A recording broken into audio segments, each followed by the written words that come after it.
ಎಲ್ಲರಿಗೂ ನಮಸ್ಕಾರ. ಗುರುದೀಕ್ಷಾ ಅಕಾಡೆಮಿಗೆ ತಮಗೆಲ್ಲರಿಗೂ ಸ್ವಾಗತ.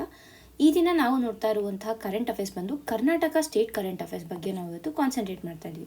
ಅಂದರೆ ವಿವಿಧ ಪೇಪರ್ಗಳಲ್ಲಿ ನ್ಯೂಸ್ ಪೇಪರ್ಗಳಲ್ಲಿ ಬಂದಿರುವಂತಹ ಕರ್ನಾಟಕಕ್ಕೆ ರಿಲೇಟ್ ಆಗಿರುವಂತಹ ಒಂದು ಕರೆಂಟ್ ಅಫೇರ್ಸ್ ಏನಿದೆ ಅದರ ಕುರಿತಾಗಿ ನಾವು ಇವತ್ತು ನೋಡ್ತೀವಿ.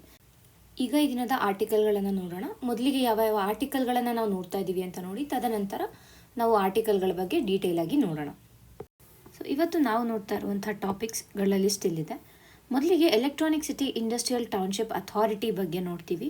ಅಂದರೆ ಹಿಂದೂ ನ್ಯೂಸ್ ಪೇಪರ್ನಲ್ಲಿ ಈ ಒಂದು electronic city industrial township authority ಏನಿದೆ ಇದರ ಕುರಿತಾಗಿ ಒಂದು ಇನ್ಫಾರ್ಮೇಷನ್ ಇದೆ. ಅಂದರೆ ಇದನ್ನು ಪಬ್ಲಿಕ್ ಅಥಾರಿಟಿಯಾಗಿ ಟ್ರೀಟ್ ಮಾಡಬೇಕು ಅನ್ನುವಂಥ ಒಂದು ನ್ಯೂಸ್ ಇದೆ. ಸೊ ಆ ನ್ಯೂಸ್ನ ಕುರಿತಾಗಿ ನಾವು ನೋಡ್ತೀವಿ. ತದನಂತರ CISF ಕೋಸ್ಟಲ್ ಸೈಕ್ಲೋಥಾನ್ ಬಗ್ಗೆ ನೋಡ್ತೀವಿ. ಆ್ಯಂಡ್ ಆಲ್ಸೋ ಇದ್ರ ಬಗ್ಗೆ ಅಂದರೆ ನ್ಯೂಸಲ್ಲಿ ಏನಕ್ಕಿದೆ ಅನ್ನೋದು ಒಂದು ಪಾಯಿಂಟ್ ಆದರೆ ಮತ್ತು ನಾವು CISF ಬಗ್ಗೆ ಕೂಡ ಗೊತ್ತಿರಬೇಕು. Because CISF is a paramilitary force. So ಅದ್ರ ಬಗ್ಗೆ ಕೂಡ ನಮಗೆ ಕಂಪ್ಲೀಟ್ ಇನ್ಫಾರ್ಮೇಷನ್ ಇರಬೇಕಾಗತ್ತೆ. ತದನಂತರ ಡ್ಯಾವೋಸ್ ಸಮಿಟ್ ಬಗ್ಗೆ ನೋಡ್ತೀವಿ. ಈ ಡ್ಯಾವೋಸ್ ಸಮಿಟ್ ಇರೋದು ವರ್ಲ್ಡ್ ಎಕನಾಮಿಕ್ ಫೋರಮ್ ನಡೆಸುವಂತಹ ಒಂದು ಸಮಿಟ್ ಇದು. ಆ್ಯಂಡ್ ಈ ಸಮಿಟನ್ನು ಪ್ರತಿ ವರ್ಷ ಅಂದರೆ it is an annual summit ಆಗಿರುತ್ತೆ. ಆ್ಯಂಡ್ ಈ ವರ್ಷದ ಸಮ್ಮಿಟ್ಗೆ ಪ್ರಹ್ಲಾದ್ ಜೋಶಿ ಅವರು ಇಂಡಿಯಾನ ರೆಪ್ರೆಸೆಂಟ್ ಮಾಡೋದಕ್ಕೆ ಹೋಗ್ತಾ ಇದ್ದಾರೆ. And it is the first time, ಇದೇ ಮೊದಲ ಬಾರಿಗೆ ರಾಜ್ಯದಿಂದ ಯಾರಾದರೂ ಒಬ್ಬರು ಈ ಒಂದು ಡ್ಯಾವೋಸ್ ಸಮಿಟ್ಗೆ ಹೋಗ್ತಾ ಇರುವಂಥ ಕಾರಣ ಈ ಒಂದು ನ್ಯೂಸ್ ನಮಗೆ ಇಂಪಾರ್ಟೆಂಟ್ ಆಗುತ್ತೆ. ತದನಂತರ ಯುವ ಉದ್ಯಮಿಯವರಾಗಿರುವಂತಹ ಕೌಶಿಕ್ ಮುದ್ದಾ ಅವರು ಈ ವರ್ಷ ರಿಪಬ್ಲಿಕ್ ಡೇ ಪೆರೇಡಲ್ಲಿ ಇರುವಂಥ ಒಂದು ಔತಣಕೂಟ ಏನಿದೆ ಅದರಲ್ಲಿ ಭಾಗವಹಿಸ್ತಾ ಇದ್ದಾರೆ. ಸೊ ಅದು ಕೂಡ ಒಂದು ನ್ಯೂಸ್ ಆಗಿದೆ. ಯಾಕೆಂದರೆ ರಾಜ್ಯದ ಒಂದು ದೃಷ್ಟಿಯಿಂದ ನೋಡಿದಾಗ it is a very good honour to the state ಅಂತ ಹೇಳ್ಬೋದು. ಸೊ ಆ ಒಂದು ದೃಷ್ಟಿಯಿಂದ ನಾವು ಈ ಆರ್ಟಿಕಲ್ನ ನೋಡ್ತೀವಿ. ತದನಂತರ ಲ್ಯಾಂಗ್ವೇಜ್ ಲ್ಯಾಬನ್ನು ರಾಜ್ಯದಲ್ಲಿ ಸ್ಥಾಪಿಸಬೇಕು ಅಂತ ಮುಂದಾಗಿದ್ದಾರೆ. ಸೊ ದಟ್ ಏನು ಆಂಗ್ಲ ಭಾಷೆಯಿಂದ ಏನು ಜನರಿಗೆ ತೊಂದರೆ ಆಗ್ತಾ ಇದೆ ಸೊ ಅದನ್ನು ನಿವಾರಿಸೋದಕ್ಕೆ ಅಂತ. ನಂತರ ಬರುವಂಥ ಒಂದು ಟಾಪಿಕ್ ಬಂದು 9 ಸೀವೇಜ್ ಟ್ರೀಟ್ಮೆಂಟ್ ಪ್ಲ್ಯಾಂಟ್ಗಳನ್ನು ಎಸ್ಟಾಬ್ಲಿಷ್ ಮಾಡೋದಕ್ಕೆ ಈಗಾಗಲೇ ನಿಂತೀವಿ, ಸರ್ಕಾರ ಮುಂದಾಗಿದೆ. ಸೊ ಅದರ ಕುರಿತಾಗಿ ನೋಡ್ತೀವಿ. ತದನಂತರ ಬೆಂಗಳೂರು ಸಿವಿಕ್ ಪಾಲ್ಸನ್ನು ಮೇ 25 ಒಳಗಡೆ ನಾವು ಮಾಡಬೇಕು ಆ್ಯಂಡ್ ಬ್ಯಾಲೆಟ್ ಪೇಪರನ್ನು ಯೂಸ್ ಮಾಡಬೇಕು ಅನ್ನುವಂಥ ಒಂದು ನಿರ್ಧಾರ ಏನು ಸರ್ಕಾರ ಕೈಗೊಂಡಿದೆ ಅದರ ಕುರಿತಾಗಿ ಸ್ವಲ್ಪ ಇನ್ಫಾರ್ಮೇಷನನ್ನು ನೋಡ್ತೀವಿ. ನಂತರ QR ಕೋಡ್ ಆನ್ ಮೆಡಿಸಿನ್ಸ್, ಅಂದರೆ ಕರ್ನಾಟಕ ಸರ್ಕಾರ ಕೇಂದ್ರ ಸರ್ಕಾರಕ್ಕೆ ಏನು ಸಜೆಷನನ್ನು ಕೊಟ್ಟಿದೆ ಅಂತ ಅಂದರೆ ಈ ಒಂದು ಏನು ಮೆಡಿಸಿನ್ಗಳಿರ್ತವೆ ಆ ಒಂದು ಔಷಧಗಳ ಮೇಲೆ QR ಕೋಡನ್ನು ಹಾಕೋಣ. ಸೊ ಆಗ ದೃಷ್ಟಿಹೀನ ವ್ಯಕ್ತಿಗಳು ಏನಿರ್ತಾರೆ ಅವರಿಗೆ ಉಪಯುಕ್ತ ಆಗುತ್ತೆ. ಅಂದರೆ ಅವ್ರು ಯಾರ ಮೇಲೂ ಡಿಪೆಂಡ್ ಆಗೋಷ್ಟು ಇರೋದಿಲ್ಲ. ಆ QR ಕೋಡನ್ನು ತಮ್ಮ ಒಂದು ಫೋನಿಂದ ಸ್ಕ್ಯಾನ್ ಮಾಡಿದ್ರೆ ಅವ್ರಿಗೆ ಆ ಒಂದು ಮೆಡಿಸಿನ್ ಯಾವುದು ಅನ್ನೋದನ್ನು ಕ್ಲೀನಾಗಿ ಗೊತ್ತಾಗುತ್ತೆ ಅನ್ನುವಂಥ ಒಂದು ದೃಷ್ಟಿಯಲ್ಲಿ ಈ ಒಂದು ಇನಿಷಿಯೇಟಿವನ್ನು ಸಜೆಸ್ಟ್ ಮಾಡಿದ್ದಕ್ಕೆ ರಾಜ್ಯ ಸರ್ಕಾರ ಕೇಂದ್ರ ಸರ್ಕಾರಕ್ಕೆ. ಸೊ ಅದನ್ನು ಕೂಡ ನಾವು ಇವತ್ತು ನೋಡ್ತೀವಿ. ಸೊ ಇಷ್ಟು ಈ ದಿನದ ಆರ್ಟಿಕಲ್ಗಳಾಗಿದೆ.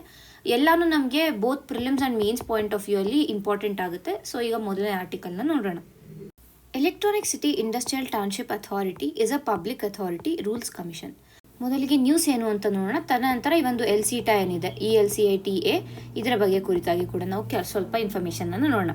So Karnataka state information commission ಏನು ಕರ್ನಾಟಕ ಸ್ಟೇಟ್ ಇನ್ಫಾರ್ಮೇಷನ್ ಕಮಿಷನ್ ಇದೆ, ಇದು ಏನಂತ ರೂಲ್ ಮಾಡಿದೆ ಅಂತಂದರೆ ಈ ಒಂದು LCITA ಏನಿದೆ it is a public authority ಅಂತ ಡಿಕ್ಲೇರ್ ಮಾಡಿದೆ. ಓಕೆನಾ, ಪಬ್ಲಿಕ್ ಅಥಾರಿಟಿ ಅಂಡರ್ ನಮ್ಮ ಒಂದು ಏನು ರೈಟ್ ಟು ಇನ್ಫಾರ್ಮೇಷನ್ ಆ್ಯಕ್ಟ್ ಇದೆ RTI ಆ್ಯಕ್ಟ್ ಅಡಿಯಲ್ಲಿ ಇದನ್ನು ಪಬ್ಲಿಕ್ ಅಥಾರಿಟಿ ಅಂತ ಡಿಕ್ಲೇರ್ ಮಾಡಿದ್ದಾರೆ. ಸೊ ಇನ್ನು ಮುಂದೆ ಏನಾಗುತ್ತೆ, ಈಗ ಪಬ್ಲಿಕ್ ಅಥಾರಿಟಿ ಅಂತ ಡಿಕ್ಲೇರ್ ಮಾಡಿದಾಗ ಏನಾಗುತ್ತೆ ಅಂತಂದರೆ ಯಾವುದೇ ರೀತಿಯಾದ ಒಂದು ಇನ್ಫಾರ್ಮೇಷನ್ ಇದ್ದರೆ ಆ ಒಂದು ಅಥಾರಿಟಿ ಅದನ್ನು ಶೇರ್ ಮಾಡಬೇಕು, ಜನರೊಂದಿಗೆ ಶೇರ್ ಮಾಡಬೇಕಾಗುತ್ತೆ. ಪಬ್ಲಿಕ್ ಅಥಾರಿಟಿ ಅಂತ ಬಂದಾಗ ಯಾವುದೇ ಒಂದು ಇನ್ಫಾರ್ಮೇಷನನ್ನು ಆ ಒಂದು ಏನು ಆರ್ಗನೈಸೇಷನ್ ಏನಿರುತ್ತೆ ಅದು ಹಿಡಿದಿಟ್ಕೊಳ್ಳೋ ಆಗಿಲ್ಲ, ಬದಲಿಗೆ ಅದನ್ನು ಜನರಿಗೆ ಡಿಸ್ಕ್ಲೋಸ್ ಮಾಡಬೇಕಾಗತ್ತೆ. ಸೊ ಅದೇ ಒಂದು ನಿರ್ಧಾರವನ್ನು ಕರ್ನಾಟಕ ಸ್ಟೇಟ್ ಇನ್ಫಾರ್ಮೇಷನ್ ಕಮಿಷನ್ ಈಗ ನೀಡಿದೆ. ಮತ್ತು ಇನ್ನೇನಿದೆ ಕರ್ನಾಟಕ ಸ್ಟೇಟ್ ಇನ್ಫಾರ್ಮೇಷನ್ ಕಮಿಷನ್ ಅಂತಂದರೆ ಎರಡನೇದಾಗಿ ಏನು LCITA ಏನಿದೆ ಇದು ನಮಗೆ ಗೊತ್ತಿದೆ, ಇದಕ್ಕೆ ಯಾವುದೇ ರೀತಿಯಾದ ಒಂದು ಎಲೆಕ್ಟೆಡ್ ಬಾಡಿ ಇಲ್ಲ, ಅಂದರೆ ಎಲೆಕ್ಟೆಡ್ ಬಾಡಿ ಇಲ್ಲಿಲ್ಲ. ಬಟ್ ಸ್ಟಿಲ್ ಇದು ಏನಾಗುತ್ತೆ ಅಂದರೆ ಒಂದು ಲೋಕಲ್ ಬಾಡಿ ಥರ ಆ್ಯಕ್ಟ್ ಮಾಡ್ತಾ ಇದೆ. ಅಂದರೆ ಈಗ ಹೇಗೆ ಮುನ್ಸಿಪಾಲಿಟೀಸ್ ಇರ್ಬೋದು ಇಲ್ಲ ಪಂಚಾಯತ್ಸ್ ಇರ್ಬೋದು ಯಾವ ರೀತಿಯಾಗಿ ಆ್ಯಕ್ಟ್ ಮಾಡ್ತಾ ಇದ್ದಾವೆ, ಯಾವ ರೀತಿಯಾದ ಪವರ್ಸ್ ಇದೆ ಅದೇ ರೀತಿಯಾದ ಪವರನ್ನು ನಾವು LCITAಗೆ ನೀಡಿದ್ದೀವಿ. ಸೊ ಹಾಗಾಗಿ ಇನ್ಕ್ಲೂಡಿಂಗ್ ಟ್ಯಾಕ್ಸ್ ಕಲೆಕ್ಷನ್ ಕೂಡ ಈ ಒಂದು LCITA ಮಾಡ್ಬೋದಾಗುತ್ತೆ. ಓಕೆನಾ, ಸೊ ಹಾಗಿರುವಾಗ ಏನಾಗುತ್ತೆ ಅಂತಂದರೆ ಟ್ಯಾಕ್ಸ್ ಕಲೆಕ್ಟ್ ಮಾಡ್ತಾ ಇದೆ ಅಂತಂದರೆ ಜನರಿಂದ ಟ್ಯಾಕ್ಸನ್ನು ತಗೋತಾ ಇದೆ ಅಂದರೆ it has to be declared as public authority. And ಏನು ಇದಿದೆ ಏನಂತೀವಿ ಅದಕ್ಕಿರುವಂಥ ರೆಸ್ಪಾನ್ಸಿಬಿಲಿಟೀಸ್ ಟುವರ್ಡ್ಸ್ ಸಿಟಿಸನ್ಸ್ ಏನಿದೆ ಅದನ್ನು ಅದು ಪೂರ್ತಿಗೊಳಿಸಬೇಕು ಅನ್ನುವಂಥದ್ದು. ಓಕೆನಾ, ಆ್ಯಂಡ್ ನೆಕ್ಸ್ಟ್ ಏನು ಹೇಳ್ತಾ ಇದೆ ಅಂತಂದರೆ ಇಲ್ಲಿ ಈ ಒಂದು LCITA ಏನಿದೆ ಇನ್ನು ಮುಂದೆ ಹೋಗ್ತಾ ಒಂದು ಅಸಿಸ್ಟೆಂಟ್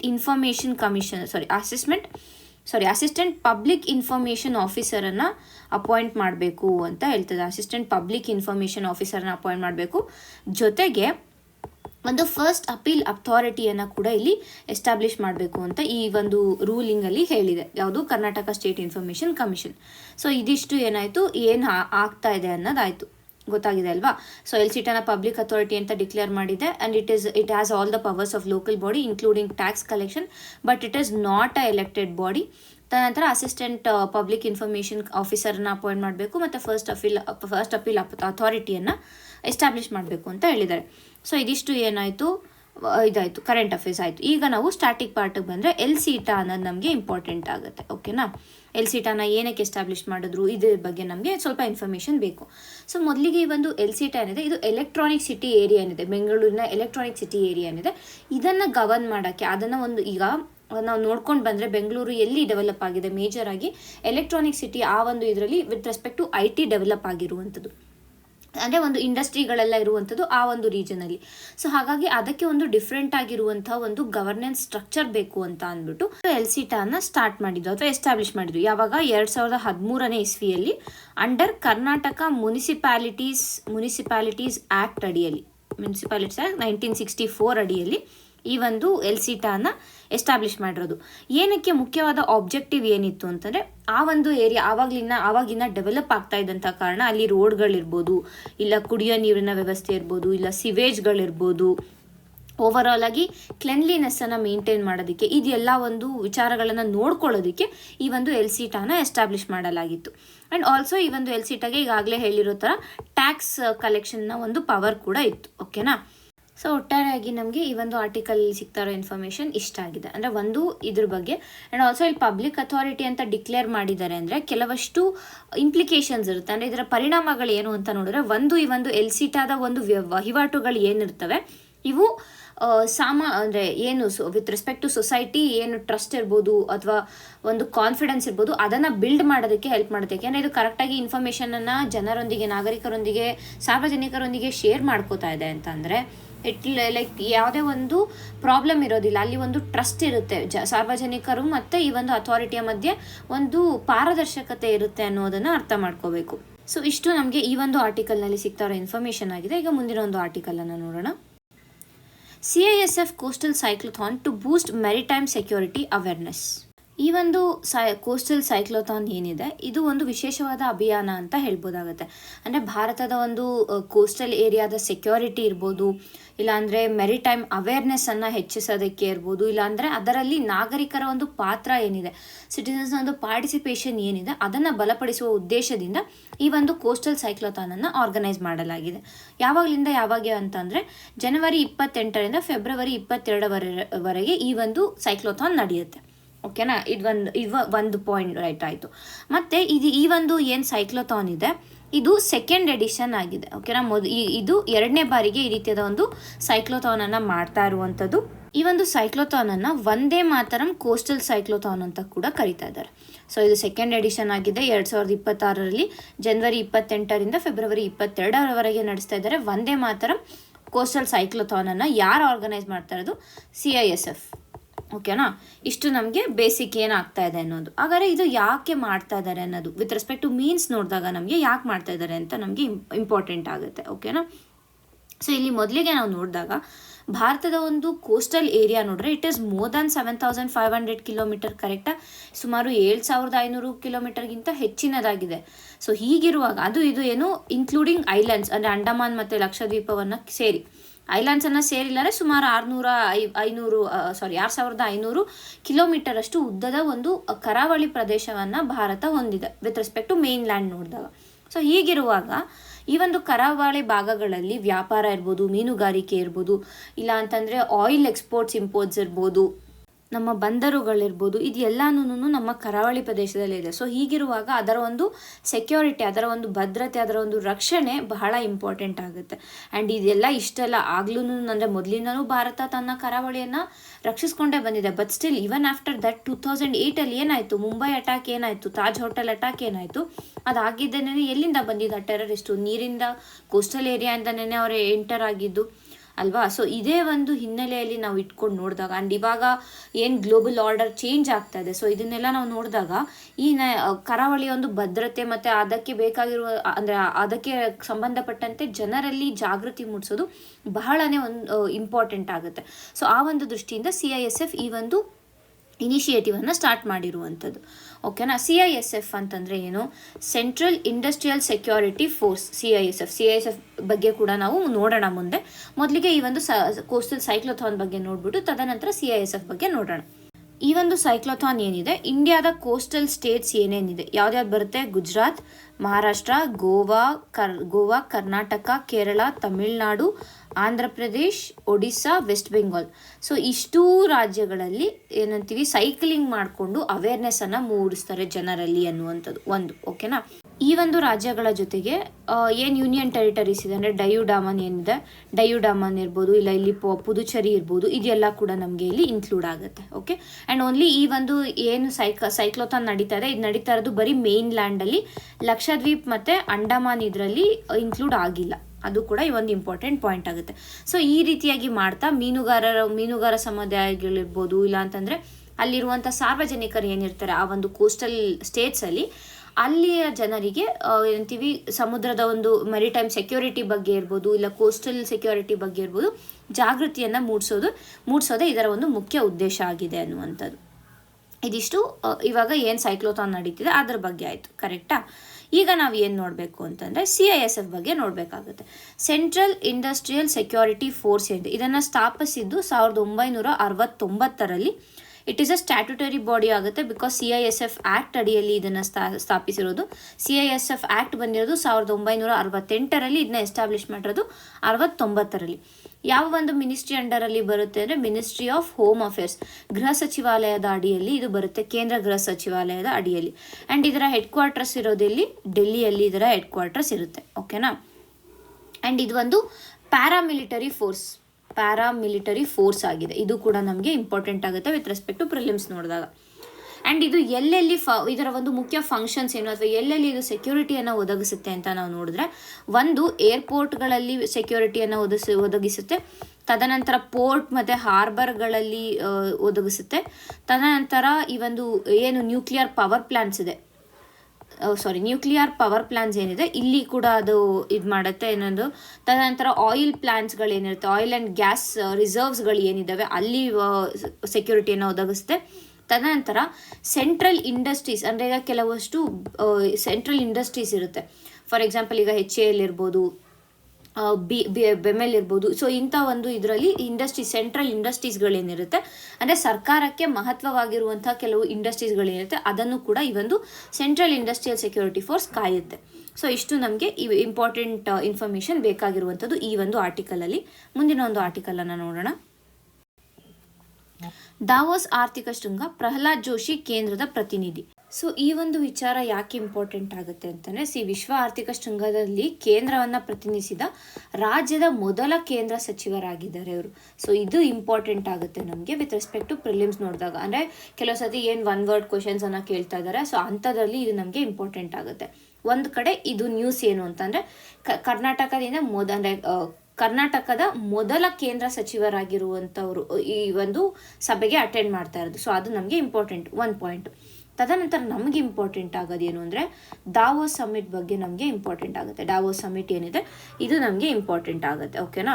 ಈ ಒಂದು ದಾವೋಸ್ ಅನ್ನುವಂಥದ್ದು ಸ್ವಿಟ್ಜರ್ಲ್ಯಾಂಡ್ನಲ್ಲಿ ಇರುವಂತಹ ಒಂದು ಜಾಗದ ಹೆಸರಷ್ಟೇ. ಸ್ವಿಟ್ಜರ್ಲ್ಯಾಂಡ್ನಲ್ಲಿ ಒಂದು ಪ್ಲೇಸ್ ಬಂದು ದಾವೋಸ್ ಅನ್ನುವಂಥದ್ದು. ಪ್ರತಿ ವರ್ಷ WEF ಏನಿದೆ ಇಲ್ಲಿ ಒಂದು ಸಮ್ಮಿಟನ್ನು ಆರ್ಗನೈಸ್ ಮಾಡುತ್ತೆ. So it is an annual summit. ಈ ಒಂದು ಸಮ್ಮಿಟನ್ನೇ ನಾವು ದಾವೋಸ್ ಸಮ್ಮಿಟ್ ಅಂತ ಕರೀತಾರೆ. WEF ಪ್ರತಿ ವರ್ಷ ಆರ್ಗನೈಸ್ ಮಾಡುವಂತಹ ಒಂದು ಸಮ್ಮಿಟ್ ಏನಿದೆ ಅಥವಾ ಒಂದು ಶಿಖರ ಸಭೆ ಅಂತ ಏನು ಕರಿತೀವಿ, ಇದನ್ನು ನಾವು ದಾವೋಸ್ ಸಮ್ಮಿಟ್ ಅಂತ ಕರಿತೀವಿ. ಆ್ಯಂಡ್ ಈಗ WEF ಬಗ್ಗೆ ಬೇಸಿಕ್ ಇನ್ಫಾರ್ಮೇಷನ್ ನಾನು ಇಲ್ಲಿ ಹೇಳ್ತೀನಿ ಅಷ್ಟೇ. ಇದು ಎಸ್ಟಾಬ್ಲಿಷ್ ಆಗಿರೋದು 1971ರಲ್ಲಿ. ಎಸ್ಟಾಬ್ಲಿಷ್ ಮಾಡಿದವರ ಹೆಸರು ಬಂದು ಕ್ಲೌಸ್ ಶ್ವಾಬ್ ಅಂತ. And it is a non profit international organisation. ಓಕೆನಾ, ಇಷ್ಟು ನಮಗೆ ಬೇಸಿಕ್ ಗೊತ್ತಿರಬೇಕು. ಆ್ಯಂಡ್ WEF ರಿಲೀಸ್ ಮಾಡುವಂಥ ರಿಪೋರ್ಟ್ಸನ್ನು ಈಗಾಗಲೇ ನೀವು ಓದಿರ್ತೀರ, ಬಟ್ ಮತ್ತೊಂದು ಸತಿ ನೀವು ಅದನ್ನು ರಿವೈಸ್ ಮಾಡ್ಕೊಳ್ಳಿ. ಇದಿಷ್ಟು ಒಂದು ಪಾಯಿಂಟ್ ಆಯಿತು. ತದನಂತರ ಈ ಒಂದು ಡ್ಯಾವೋಸ್ ಸಮ್ಮಿಟಲ್ಲಿ ಏನಾಗುತ್ತೆ, ಇದ್ರ ಬಗ್ಗೆ ಡಿಸ್ಕಸ್ ಮಾಡ್ತಾರೆ ಅನ್ನೋದು ನಮಗೆ ಇಂಪಾರ್ಟೆಂಟ್ ಅಲ್ವಾ.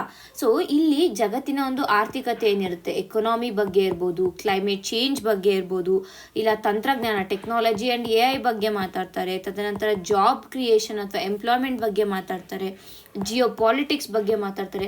ಪ್ರತಿಯೊಂದು ಇಂಪಾರ್ಟೆಂಟ್ ವಿಷಯ, ಜಾಗತಿಕವಾಗಿ ಯಾವ ಯಾವ ಸಮಸ್ಯೆಗಳಿದಾವೆ, ಏನು ಯಾವ ಒಂದು ವಿಷಯಗಳು ಮನ್ನಣೆಯನ್ನು ತಗೊಂಡಿರ್ತವೆ ಅಂತಹ ಒಂದು ವಿಷಯವನ್ನು ಇಲ್ಲಿ ಡಿಸ್ಕಸ್ ಮಾಡ್ತಾರೆ. ಸೊ ಯಾರು ಇದರ ಪಾರ್ಟಿಸಿಪೆಂಟ್ಸ್ ಯಾರು ಇರ್ತಾರೆ ಅಂತಾರೆ, ಪ್ರತಿಯೊಂದು ರಾಷ್ಟ್ರ ಈ ಒಂದು ರಾಷ್ಟ್ರಗಳು ಯಾವ ಇಲ್ಲಿ ಪಾರ್ಟಿಸಿಪೇಟ್ ಮಾಡ್ತವೆ ಆ ರಾಷ್ಟ್ರದ ರಾಷ್ಟ್ರಾಧ್ಯಕ್ಷರಿರ್ಬೋದು, ಪ್ರಧಾನಿಗಳಿರ್ಬೋದು, ಇಲ್ಲ ಅಲ್ಲಿ ಇರುವಂತಹ ಕಾರ್ಪೊರೇಟ್ ನಾಯಕರಿರ್ಬೋದು, ಅರ್ಥಶಾಸ್ತ್ರಜ್ಞರು, ಅಂತಾರಾಷ್ಟ್ರೀಯ ಸಂಸ್ಥೆಗಳು ಎಲ್ಲರೂ ಕೂಡ ಈ ಒಂದು WEFನ ಡ್ಯಾವೋಸ್ ಸಮಿಟಲ್ಲಿ ಪಾರ್ಟಿಸಿಪೇಟ್ ಮಾಡ್ತಾರೆ ಅಂತ ಹೇಳ್ಬೋದು. ಮತ್ತು ಈ ಒಂದು ಸಮಿಟಲ್ಲಿ ಯಾವುದೇ ರೀತಿಯಾದ ಒಂದು ನಿರ್ಧಾರಗಳನ್ನು ತಗೊಳ್ಳೋದಿಲ್ಲ, ಬದಲಿಗೆ ಏನು ಮಾಡ್ತಾರೆ ಅಂತಂದರೆ ಅಲ್ಲಿ ಡಿಬೇಟ್ಸನ್ನು ಮಾಡ್ತಾರೆ. ಈಗ ಫಾರ್ ಎಕ್ಸಾಂಪಲ್ ಕ್ಲೈಮೇಟ್ ಚೇಂಜ್ ಅನ್ನುವಂಥ ಒಂದು ಟಾಪಿಕನ್ನು ತೊಗೊಂಡ್ರೆ ಅವರು ಡಿಸ್ಕಷನ್ಗೆ ಅದನ್ನು ಕಂಪ್ಲೀಟಾಗಿ ಡಿಸ್ಕಸ್ ಮಾಡ್ತಾರೆ. ಅಲ್ಲಿ ಏನೇನು ಡಿಬೇಟ್ಸ್ ಇದೆ, ಯಾವ ಒಂದು ಕಂಟ್ರಿ ಯಾವ ರೀತಿಯಾಗಿ ಅದಕ್ಕೆ ರೆಸ್ಪಾಂಡ್ ಮಾಡುತ್ತೆ, ಎಲ್ಲದನ್ನು ಈ ಒಂದು ಏನಂತೀವಿ ಸಮಿಟಲ್ಲಿ ಮಾಡುವಂಥದ್ದು. ಓಕೆನಾ, ಅಂದರೆ ನೀವು ನಿರ್ಧಾರ ತಗೊಳ್ಳೋದಲ್ಲ, ಬದಲಿಗೆ ಚರ್ಚೆಯನ್ನು ಮಾಡೋದಕ್ಕೆ ಈ ಒಂದು ಸಮಿಟನ್ನು ಆರ್ಗನೈಸ್ ಮಾಡುವಂಥದ್ದು. ಸೊ ಇಷ್ಟು ನಮಗೆ ಈ ಒಂದು ಆರ್ಟಿಕಲ್ನಲ್ಲಿ ಬೇಕಾಗಿರುವಂಥ ಇಂಪಾರ್ಟೆಂಟ್ ಪಾಯಿಂಟ್ಸ್ ಆಗಿದೆ. ಈಗ ಮುಂದಿನ ಒಂದು ಆರ್ಟಿಕಲನ್ನು ನೋಡೋಣ. ಇಂಗ್ಲಿಷ್ ಗುಮ್ಮ ಹಿಮ್ಮೆಟ್ಟಿಸಲು ಲ್ಯಾಂಗ್ವೇಜ್ ಲ್ಯಾಬ್. ಸೊ ಇಲ್ಲಿ ನಮಗೆ ಈ ಲ್ಯಾಂಗ್ವೇಜ್ ಲ್ಯಾಬ್ ಬಗ್ಗೆ ಇಂಪಾರ್ಟೆಂಟ್ ಆಗುತ್ತೆ. ಮೊದಲಿಗೆ ವಿತ್ ರೆಸ್ಪೆಕ್ಟ್ ಟು ಪ್ರಿಲಿಮ್ಸ್, ನಂತರ ವಿತ್ ರೆಸ್ಪೆಕ್ಟ್ ಟು ಮೇನ್ಸ್ ಕೂಡ ನಾವು ಈ ಒಂದು ಆರ್ಟಿಕಲನ್ನು ಅನಲೈಸ್ ಮಾಡೋಣ. ಮೊದಲಿಗೆ ಈಗ ಪ್ರಿಲಿಮ್ಸ್ ಪರ್ಸ್ಪೆಕ್ಟಿವಲ್ಲಿ ನೋಡಿದಾಗ ಲ್ಯಾಂಗ್ವೇಜ್ ಲ್ಯಾಬ್ ಬೇಕಾಗುತ್ತೆ. ಈ ಲ್ಯಾಂಗ್ವೇಜ್ ಲ್ಯಾಬ್ ಏನಿದೆ ಇದನ್ನ 2024ರಲ್ಲಿ ಬೆಂಗಳೂರು ವಿಶ್ವವಿದ್ಯಾಲಯ ಏನಿದೆ, ಬೆಂಗಳೂರು ಯೂನಿವರ್ಸಿಟಿ ಏನಿದೆ ಇದರಲ್ಲಿ ಎಸ್ಟಾಬ್ಲಿಷ್ ಮಾಡಿರುವಂಥದ್ದು. ಓಕೆನಾ, ಏನಕ್ಕೆ ಇದರ ಒಂದು ಮುಖ್ಯ ಒಂದು ಉದ್ದೇಶ ಏನು ಅಂದರೆ ಇದರ ಫುಲ್ ನೇಮ್ ಬಂದು language lab and finishing school ಅನ್ನುವಂಥದ್ದು. ಇದು ಮುಖ್ಯವಾಗಿ ಕನ್ನಡ ಮಾಧ್ಯಮ ಮತ್ತು ಗ್ರಾಮೀಣ ಪ್ರದೇಶದ ವಿದ್ಯಾರ್ಥಿಗಳೇಂದರೆ ಅವರ ಒಂದು ಆತ್ಮವಿಶ್ವಾಸವನ್ನು ಹೆಚ್ಚಿಸೋದಕ್ಕೆ ಇದು ಸಹಕಾರಿಯಾಗಿದೆ ಅನ್ನೋದನ್ನು ನಾವು ಅರ್ಥ ಮಾಡ್ಕೋಬೇಕಾಗತ್ತೆ. ಓಕೆನಾ, ಅಂದರೆ ಏನಾಗುತ್ತೆ ಅಂದರೆ ಈಗ ಗ್ರಾಮೀಣ ಪ್ರದೇಶದಿಂದ ಬಂದಿರ್ಬೋದು, ಇಲ್ಲ ಕನ್ನಡ ಮಾಧ್ಯಮಗಳಲ್ಲಿ ವ್ಯಾಸಂಗ ಮಾಡುತ್ತಿರುವಂಥ ಒಂದು ವಿದ್ಯಾರ್ಥಿಗಳೇನಿರ್ತಾರೆ ಅವ್ರಿಗೆ ಜ್ಞಾನ ಅಂದರೆ ಇಂಗ್ಲೀಷ್ನ ಒಂದು ಜ್ಞಾನ ಇದ್ರೂ ಕೂಡ ಸಂವಹನಕ್ಕೆ ತೊಂದರೆ ಆಗ್ತಾ ಇರುತ್ತೆ ಅವ್ರಿಗೆ. ಯಾಕೆ ಅಂತಂದರೆ ಅವರು ಅಷ್ಟಾಗಿ ಅಲ್ಲಿ ಬಳಸ್ತಾ ಇರೋದಿಲ್ಲ, ಅಂದರೆ ಆ ಒಂದು ಸಂವಹನ ಇರೋದಿಲ್ಲ, ಕಮ್ಯುನಿಕೇಷನ್ ಇಲ್ಲದೆ ಇರುವಾಗ ನಮಗೆ ಪ್ರಾಕ್ಟೀಸ್ ಇರೋದಿಲ್ಲ. ಪ್ರಾಕ್ಟೀಸ್ ಯಾವಾಗಿರೋದಿಲ್ಲ ನಾವು ಅದನ್ನ ಮಾತಾಡೋದಕ್ಕಾಗಲ್ಲ. ಸೊ ಈ ರೀತಿಯಾಗಿ ಇದ್ದವರಿಗೆ ಬೆಂಗಳೂರು ವಿಶ್ವವಿದ್ಯಾಲಯ ನಡೆಸುತ್ತಿರುವಂಥ ಈ ಒಂದು ಲ್ಯಾಂಗ್ವೇಜ್ ಲ್ಯಾಬ್ ಇದೆ, it is a very good initiative ಅಂತ ಹೇಳ್ಬೋದು. ಇದುವರೆಗೂ ನಾವು ನೋಡಿದ್ರೆ ಸುಮಾರು 500ರಿಂದ 600 ವಿದ್ಯಾರ್ಥಿಗಳು ಇದರ ಸದುಪಯೋಗನ ಪಡ್ಕೊಂಡಿದ್ದಾರೆ ಅಂತ ಕೂಡ ಇಲ್ಲಿ ಹೇಳ್ತಾ ಇದ್ದಾರೆ. ಮತ್ತು ಈ ಒಂದು ಲ್ಯಾಂಗ್ವೇಜ್ ಲ್ಯಾಬ್ ಏನಿದೆ ಇಲ್ಲಿ ಇದು ಒಂದು ಭಾಷಾ ಪ್ರಯೋಗಾಲಯ ಅಂತ ಹೇಳ್ಬೋದು. ಲ್ಯಾಂಗ್ವೇಜ್ ಲ್ಯಾಬ್ ಇಸ್ ಭಾಷಾ ಪ್ರಯೋಗಾಲಯ. ಸೊ ಇಲ್ಲಿ ಏನು ಮಾಡ್ತಾರೆ ಅಂತಂದರೆ ಇಲ್ಲಿ ಡಿಜಿಟಲ್ ಆಧಾರಿತವಾದ ಒಂದು ಕಲಿಕಾ ವ್ಯವಸ್ಥೆ ಇರುತ್ತೆ. ಓಕೆ, ಅಲ್ಲಿ ಫಸ್ಟು ಕೇಳಿಸ್ಕೋತಾರೆ, ತದನಂತರ ಮಾತಾಡ್ತಾರೆ, ತದನಂತರ ಉಚ್ಚಾರಣೆ ಯಾವ ರೀತಿಯಾಗಿ ಮಾಡಬೇಕು, ಇಲ್ಲ ಯಾವ ರೀತಿಯಾಗಿ ಆ ಕಮ್ಯುನಿಕೇಷನ್ ಸ್ಕಿಲ್ ಎಲ್ಲಿ ಯಾವ ರೀತಿಯಾದ ವರ್ಡ್ಸ್ಗಳನ್ನು ಯೂಸ್ ಮಾಡಬೇಕು, ಇವುಗಳ ಒಂದು ಅಭಿವೃದ್ಧಿಯನ್ನು ವಿನ್ಯಾಸಗೊಳಿಸೋದಕ್ಕೆ ಇಲ್ಲಿ ಸೌಲಭ್ಯವನ್ನು ಕಲ್ಪಿಸಲಾಗಿದೆ ಅನ್ನುವಂಥದ್ದು ನಾವು ಅರ್ಥ ಮಾಡ್ಕೋಬೇಕು. ಆ್ಯಂಡ್ ಈ ಒಂದು ಏನು ಈ ಒಂದು ಲ್ಯಾಂಗ್ವೇಜ್ ಲ್ಯಾಬ್ ಏನಿದೆ ಇಲ್ಲಿ ಆಡಿಯೋ ವಿಜುವಲ್ ಟೂಲ್ಸನ್ನು ಬಳಸ್ತಾರೆ. ಹೆಡ್ಫೋನ್ಸ್ಗಳಿರ್ಬೋದು, ಮೈಕ್ರೋಫೋನ್ಸ್ಗಳಿರ್ಬೋದು, ಸೆಲ್ಫ್ ಲರ್ನಿಂಗ್ ಮಾಡ್ಯೂಲ್ಸ್ಗಳು ಇವೆಲ್ಲವನ್ನು ಕೂಡ ಇಲ್ಲಿ ಇಟ್ಟಿದ್ದಾರೆ. ಅಂದರೆ ಇಟ್ ಇಸ್ ಒಂಥರ like it is a first class language lab ಅಂತ ಹೇಳ್ಬೋದು. ಎಲ್ಲ ರೀತಿಯಾದ ಸೌಲಭ್ಯಗಳನ್ನು ಕೂಡ ಇಲ್ಲಿ ಒದಗಿಸಲಾಗಿದೆ ಅಂತ. ಮತ್ತು ಇದು ಯಾಕೆ ಇಂಪಾರ್ಟೆಂಟ್ ಆಗುತ್ತೆ ಅಂತ ನಾವು ನೋಡಿದ್ರೆ, ಮೊದಲಿಗೆ ಇಂಗ್ಲೀಷಲ್ಲಿ ಮಾತಾಡೋದಕ್ಕೆ ಜನ ಭಯಪಡ್ತಾರೆ. ವಿದ್ಯಾರ್ಥಿಗಳಿರ್ಬೋದು, ಗ್ರಾಮೀಣ ಭಾಗದ ವಿದ್ಯಾರ್ಥಿಗಳಿರ್ಬೋದು, ಇಲ್ಲ ಕನ್ನಡ ಮಾಧ್ಯಮ ವಿದ್ಯಾರ್ಥಿಗಳೇನಿದ್ರೆ ಇವರು ಇಂಗ್ಲೀಷ್ನಲ್ಲಿ ಮಾತಾಡೋದಕ್ಕೆ ಭಯಪಡ್ತಾರೆ. ಸೊ ಅವರು ಇಂಥ ಒಂದು ಲ್ಯಾಂಗ್ವೇಜ್ ಲ್ಯಾಬಲ್ಲಿ ಪ್ರಾಕ್ಟೀಸ್ ಮಾಡಿದಾಗ ಆ ಒಂದು ಭಯ ಕಡಿಮೆ ಆಗುತ್ತೆ ಅವ್ರಿಗೆ. ತದನಂತರ ಕೆಲಸಗಳಿಗೆ ಹೋಗ್ತಾ ಇದ್ದಾರೆ, ಅವರು ಜಾಬ್ ಇಂಟರ್ವ್ಯೂಗಳಿಗೆ ಹೋಗ್ತಾ ಇದ್ದಾರೆ ಅಥವಾ ಅಂತಂದರೆ ಅಲ್ಲಿ ಇಂಟರ್ವ್ಯೂ ಅವರು ಮಾತಾಡೋದಕ್ಕೆ ಇರ್ಬೋದು, ಇಲ್ಲಾಂದರೆ ಗ್ರೂಪ್ ಡಿಸ್ಕಷನಲ್ಲಿ ಅವ್ರಿಗೆ ಬೇಕಾಗಿರುವಂಥ ಒಂದು ಸ್ಕಿಲ್ಸ್ಗಳನ್ನು ಡೆವಲಪ್ ಮಾಡ್ಕೋಬೋದು. ಸ್ಕಿಲ್ ಡೆವಲಪ್ಮೆಂಟ್ಗೆ ಕೂಡ ಇದು ಹೆಲ್ಪ್ ಮಾಡುತ್ತೆ. ತದನಂತರ ಕ್ಯಾಂಪಸ್ ಪ್ಲೇಸ್ಮೆಂಟ್ಸ್ಗಳಿಂದ ಪ್ಲೇಸ್ಮೆಂಟ್ಸ್ಗೆ ಇಲ್ಲಿ ಅವ್ರನ್ನ ಡೆವಲಪ್ ಮಾಡುತ್ತೆ ಅಥವಾ ಅವ್ರನ್ನ ರೆಡಿ ಮಾಡುತ್ತೆ ಅಂತ ಹೇಳ್ಬೋದು. ಆ್ಯಂಡ್ ಆಲ್ಸೋ ಕಾಂಪಿಟೇಟಿವ್ ಎಕ್ಸಾಮ್ಸ್ಗೂ ಕೂಡ ಇದು ಇಂಪಾರ್ಟೆಂಟ್ ಆಗುತ್ತೆ. ಯಾಕೆಂದರೆ ಈಗ ನಾವು ಇಂಗ್ಲೀಷಲ್ಲಿ ಎಕ್ಸಾಮ್ ಬರಿತಾ ಇದ್ದೀವಿ ಅಂತಂದರೆ ಆಗ ಅಲ್ಲಿ ನಮಗೆ ಆ ವರ್ಡ್ಸ್ ಇರ್ಬೋದು ಅಥವಾ ಒಂದು ಸೆಂಟೆನ್ಸ್ ಫಾರ್ಮೇಷನ್ ಇದೆ ಅದೆಲ್ಲ ಕೂಡ ನಮಗೆ ಇಂಪಾರ್ಟೆಂಟ್ ಆಗುತ್ತೆ. ಸೊ ಅದಕ್ಕೂ ಕೂಡ ಈ ಒಂದು ಏನು ಲ್ಯಾಂಗ್ವೇಜ್ ಲ್ಯಾಬ್ ಏನಿದೆ ಇದು ಹೆಲ್ಪ್ ಮಾಡುತ್ತೆ ಅನ್ನೋದನ್ನು ನಾವು ಅರ್ಥ ಮಾಡ್ಕೋಬೇಕು. ಏಕೆ ಇನ್ನು ನಮ್ಮ NEP-ಯನ್ನು ನಾವು ನೋಡಿದ್ರೆ, ನ್ಯಾಷನಲ್ ಎಜುಕೇಷನ್ ಪಾಲಿಸಿ 2020 ನಾವು ನೋಡಿದ್ರೆ, ಅಲ್ಲೂ ಕೂಡ ಏನು ಹೇಳುತ್ತೆ ಅಂದರೆ ಸ್ಕಿಲ್ ಬೇಸ್ಡ್ ಎಜುಕೇಷನನ್ನು ನೀಡಬೇಕು ಅಂತ ಹೇಳುತ್ತೆ. ಕರೆಕ್ಟಾ? ಸ್ಕಿಲ್ ಬೇಸ್ಡ್ ಎಜುಕೇಷನನ್ನು ನೀಡಬೇಕು, ಮತ್ತು ಕಮ್ಯುನಿಕೇಷನ್ ಸ್ಕಿಲ್ಸನ್ನು ಸರಿಯಾಗಿ ಡೆವಲಪ್ ಮಾಡಬೇಕು, ಮತ್ತು ಮಲ್ಟಿ ಡಿಸಿಪ್ಲಿನರಿ ಲರ್ನಿಂಗನ್ನು ಪ್ರಮೋಟ್ ಮಾಡಬೇಕು. ಸೊ ಇದೆಲ್ಲ ಹೇಳಿದ್ದಾರೆ. And language lab it is like an addition to this. ಈ ಒಂದು NEP-ಯಲ್ಲಿರುವಂತಹ ಪ್ರಾವಿಷನ್ಸ್ ಏನಿದೆ ಅವುಗಳನ್ನು ಇಂಪ್ಲಿಮೆಂಟ್ ಕೂಡ ಈ ಒಂದು ಲ್ಯಾಂಗ್ವೇಜ್ ಲ್ಯಾಬ್ ಮಾಡ್ತಾ ಇದೆ ಅನ್ನೋದನ್ನು ಅರ್ಥ ಮಾಡ್ಕೋಬೇಕು. ಆ್ಯಂಡ್ ಒಟ್ಟಾರೆಯಾಗಿ ನಾವು ನೋಡಿದಾಗ ಈ ಒಂದು ಬೆಂಗಳೂರು ವಿಶ್ವವಿದ್ಯಾಲಯದ ಒಂದು ಲ್ಯಾಂಗ್ವೇಜ್ ಲ್ಯಾಬ್ ಏನಿದೆ ಇದು ಓವರಾಲ್ ಆಗಿ ನೋಡಿದಾಗ ನಮ್ಮ ಒಂದು ಎಜುಕೇಷನನ್ನು ಕ್ವಾಲಿಟಿಯನ್ನು ಇನ್ಕ್ರೀಸ್ ಮಾಡ್ತಾ ಇದೆ. ಓಕೆನಾ? ಒಂದು ಕ್ವಾಲಿಟಿ ಇಂಪ್ರೂವ್ಮೆಂಟ್ ಆಯಿತು. ತದನಂತರ ಸ್ಟೂಡೆಂಟ್ಸ್ನಲ್ಲಿ ಕಾನ್ಫಿಡೆನ್ಸನ್ನು ತುಂಬುತ್ತಾ ಇದೆ, ಆತ್ಮವಿಶ್ವಾಸವನ್ನು ತುಂಬುತ್ತಾ ಇದೆ. ತದನಂತರ ಎಂಪ್ಲಾಯ್ಮೆಂಟ್ಗೆ ಏನು ಬೇಕಾಗಿದೆ ಎಂಪ್ಲಾಯ್ಮೆಂಟ್ಗೆ ಬೇಕಾಗಿರುವಂಥ ಸ್ಕಿಲ್ಗಳನ್ನು ಕೊಡ್ತಾ ಇದೆ. ಸೊ ಇವೆಲ್ಲವನ್ನು ಒಟ್ಟಿಗೆ ಬೆಳೆಸುವ ಒಂದು ಮಹತ್ವದ ಪ್ರಯತ್ನವಾಗಿ ಇದು ಬಂದಿದೆ ಅನ್ನುವಂಥದ್ದನ್ನು ನಾವು ಅರ್ಥ ಮಾಡ್ಕೋಬೇಕಾಗುತ್ತೆ. ಸೊ ಇಷ್ಟು ಈ ಒಂದು ಆರ್ಟಿಕಲ್ನ ಸಾರಾಂಶ. ಮುಂದಿನ ಒಂದು ಆರ್ಟಿಕಲನ್ನು ನೋಡೋಣ. 9 STP ಸ್ಥಾಪನೆಗೆ ಜಲಮಂಡಳಿ ಸಜ್ಜು. ಬೆಂಗಳೂರಿನ BWSSB ಏನಿದೆ ಇದು ಬೆಂಗಳೂರಿನಲ್ಲಿ 9 ಸಿವೇಜ್ ಟ್ರೀಟ್ಮೆಂಟ್ ಪ್ಲಾಂಟ್ಗಳನ್ನು ಸ್ಥಾಪಿಸೋದಕ್ಕೆ ಮುಂದಾಗಿದೆ. ಆ್ಯಂಡ್ ಇದರ ವೆಚ್ಚ ಸುಮಾರು ಈ ಒಂದು ಯೋಜನೆಯ ಒಂದು ಮೊತ್ತ ಎಷ್ಟು ಅಂದರೆ ಸುಮಾರು 2,000 ಕೋಟಿ ಅಂತ ಹೇಳ್ಬೋದು. 2,071 ಕೋಟಿ ರೂಪಾಯಿಯಷ್ಟು ವೆಚ್ಚವನ್ನು ಈ ಒಂದು STP ಪ್ಲಾಂಟ್ಗಳ ಒಂದು ಪ್ರಾಜೆಕ್ಟ್ ಏನಿದೆ ಇದ್ರ ಮೇಲೆ ಮಾಡ್ತಾ ಇದ್ದಾರೆ ಅಂತ. ಸೊ ಯಾಕೆ ಈಗ ನಮಗೆ ಸಿವೇಜ್ ಟ್ರೀಟ್ಮೆಂಟ್ ಪ್ಲಾಂಟ್ ಯಾಕೆ ಬೇಕು ಅನ್ನೋದು ನಮಗೆ ಕ್ವೆಶನ್ ಆಗುತ್ತೆ. ಕರೆಕ್ಟಾ? ಈಗ ಭಾರತದಲ್ಲಿ ನಾವು ನೋಡಿದ್ರೆ ಆಗ್ತಾ ಇರುವಂಥ ಅರ್ಬನೈಸೇಷನ್, ಭಾರತನೇ ಅಲ್ಲ, ಕರ್ನಾಟಕ ಯಾವುದೇ ತಗೊಂಡ್ರು ನೀವು, ಆಗ್ತಾ ಇರುವಂಥ ಅರ್ಬನೈಸೇಷನ್, ನಗರೀಕರಣ ಇರ್ಬೋದು, ಇಲ್ಲ ಇಂಡಸ್ಟ್ರಿಯಲ್ ಡೆವಲಪ್ಮೆಂಟ್ ಇರ್ಬೋದು, ಅಥವಾ ಪಾಪ್ಯುಲೇಷನ್ ಹೆಚ್ಚಾಗ್ತಾ ಇರೋದು ಇರ್ಬೋದು, ಈ ಎಲ್ಲ ಕಾರಣಗಳಿಂದ ಏನಾಗ್ತಾ ಇದೆ, ನಾವು ಡ್ರಿಂಕಿಂಗ್ ವಾಟರ್ನ ಒಂದು ಶಾರ್ಟೇಜನ್ನು ಅನುಭವಿಸ್ತಾ ಇದೀವಿ. ಫಾರ್ ಎಕ್ಸಾಂಪಲ್ ಚೆನ್ನೈಯಲ್ಲಿ ನಾವು ನೋಡ್ಬೋದು, ಚೆನ್ನೈ ಯಾಕೆ ಬೆಂಗಳೂರಲ್ಲೇನೆ ಕಳೆದ ಸಮ್ಮರಲ್ಲಿ ಹಲವಾರು ಪ್ರದೇಶಗಳಲ್ಲಿ ನೀರಿರಲಿಲ್ಲ, ಕುಡಿಯೋ ನೀರೇ ಇರಲಿಲ್ಲ. ಮತ್ತೊಂದು ಕಡೆ ಏನಾಗ್ತಾ ಇದೆ ಅಂತಂದರೆ ಹಲವಷ್ಟು ಈಗ ಇಂಡಸ್ಟ್ರಿಗಳಿಂದ ಬರುವಂಥ ವೇಸ್ಟ್ ವಾಟರ್ಗಳೇನಿದೆ ಆ ವೇಸ್ಟ್ ವಾಟರ್ನ ಕ್ಲೀನೇ ಮಾಡ್ತಾ ಇಲ್ಲ. ಕ್ಲೀನ್ ಮಾಡ್ದಿರ ಹಾಗೇನೆ ನದಿಗಳಿಗೆ ಬಿಡೋದಿರ್ಬೋದು, ಇಲ್ಲ ಕೆರೆಗಳಿಗೆ ಬಿಡೋದಿರ್ಬೋದು, ಇಲ್ಲ ಗ್ರೌಂಡ್ ವಾಟರ್ ರೀಚಾರ್ಜ್ ಅಂತ ಬಿಟ್ಬಿಡೋದಿರ್ಬೋದು, ಈ ರೀತಿಯಾಗಿ ಮಾಡ್ತಾ ಇದ್ದಾರೆ. ಸೊ ಇವುಗಳಿಂದ ಏನಾಗ್ತಾ ಇದೆ ಅಂದರೆ ಈ ಒಂದು ಕಡೆ ಡ್ರಿಂಕಿಂಗ್ ವಾಟರ್ ಇಶ್ಯೂ ಬಿಡಿ ಅದನ್ನು, ಇನ್ನೊಂದು ಕಡೆ ಈ ವೇಸ್ಟ್ ವಾಟರ್ ಇಶ್ಯೂ ಕೂಡ ಹೆಚ್ಚಾಗ್ತಾ ಇದೆ ಅಲ್ವಾ. ಈ ವೇಸ್ಟ್ ವಾಟರ್ ಇಶ್ಯೂವನ್ನು ಹಂಗೆ ಅಂದರೆ ನದಿಗಳಿಗೆ ಇದೆಲ್ಲ ಬಿಡ್ತಾ ಇರೋದ್ರಿಂದ ಏನಾಗ್ತದೆ, ಒಂದು ಕಡೆ ಜಲಮಾಲಿನ್ಯ, ವಾಟರ್ ಪೊಲ್ಯೂಷನ್ ಆಗ್ತದೆ, ತದನಂತರ ಹೆಲ್ತ್ ಪ್ರಾಬ್ಲಮ್ಸ್ಗಳು ಹೆಚ್ಚಾಗ್ತಾ ಇದೆ, ತದನಂತರ ಇದೆಲ್ಲದ್ರ ಜೊತೆಗೆ ಎನ್ವಿರಾನ್ಮೆಂಟಲ್ ಪೊಲ್ಯೂಷನ್ ಕೂಡ ಹೆಚ್ಚಾಗ್ತಾ ಇದೆ ಅಲ್ವಾ. ಸೊ ಅದಕ್ಕೆ ಉತ್ತರವಾಗಿ ಈ ಒಂದು ಸಿವೇಜ್ ಟ್ರೀಟ್ಮೆಂಟ್ ಪ್ಲಾಂಟ್ಸ್ ಬರುತ್ತೆ.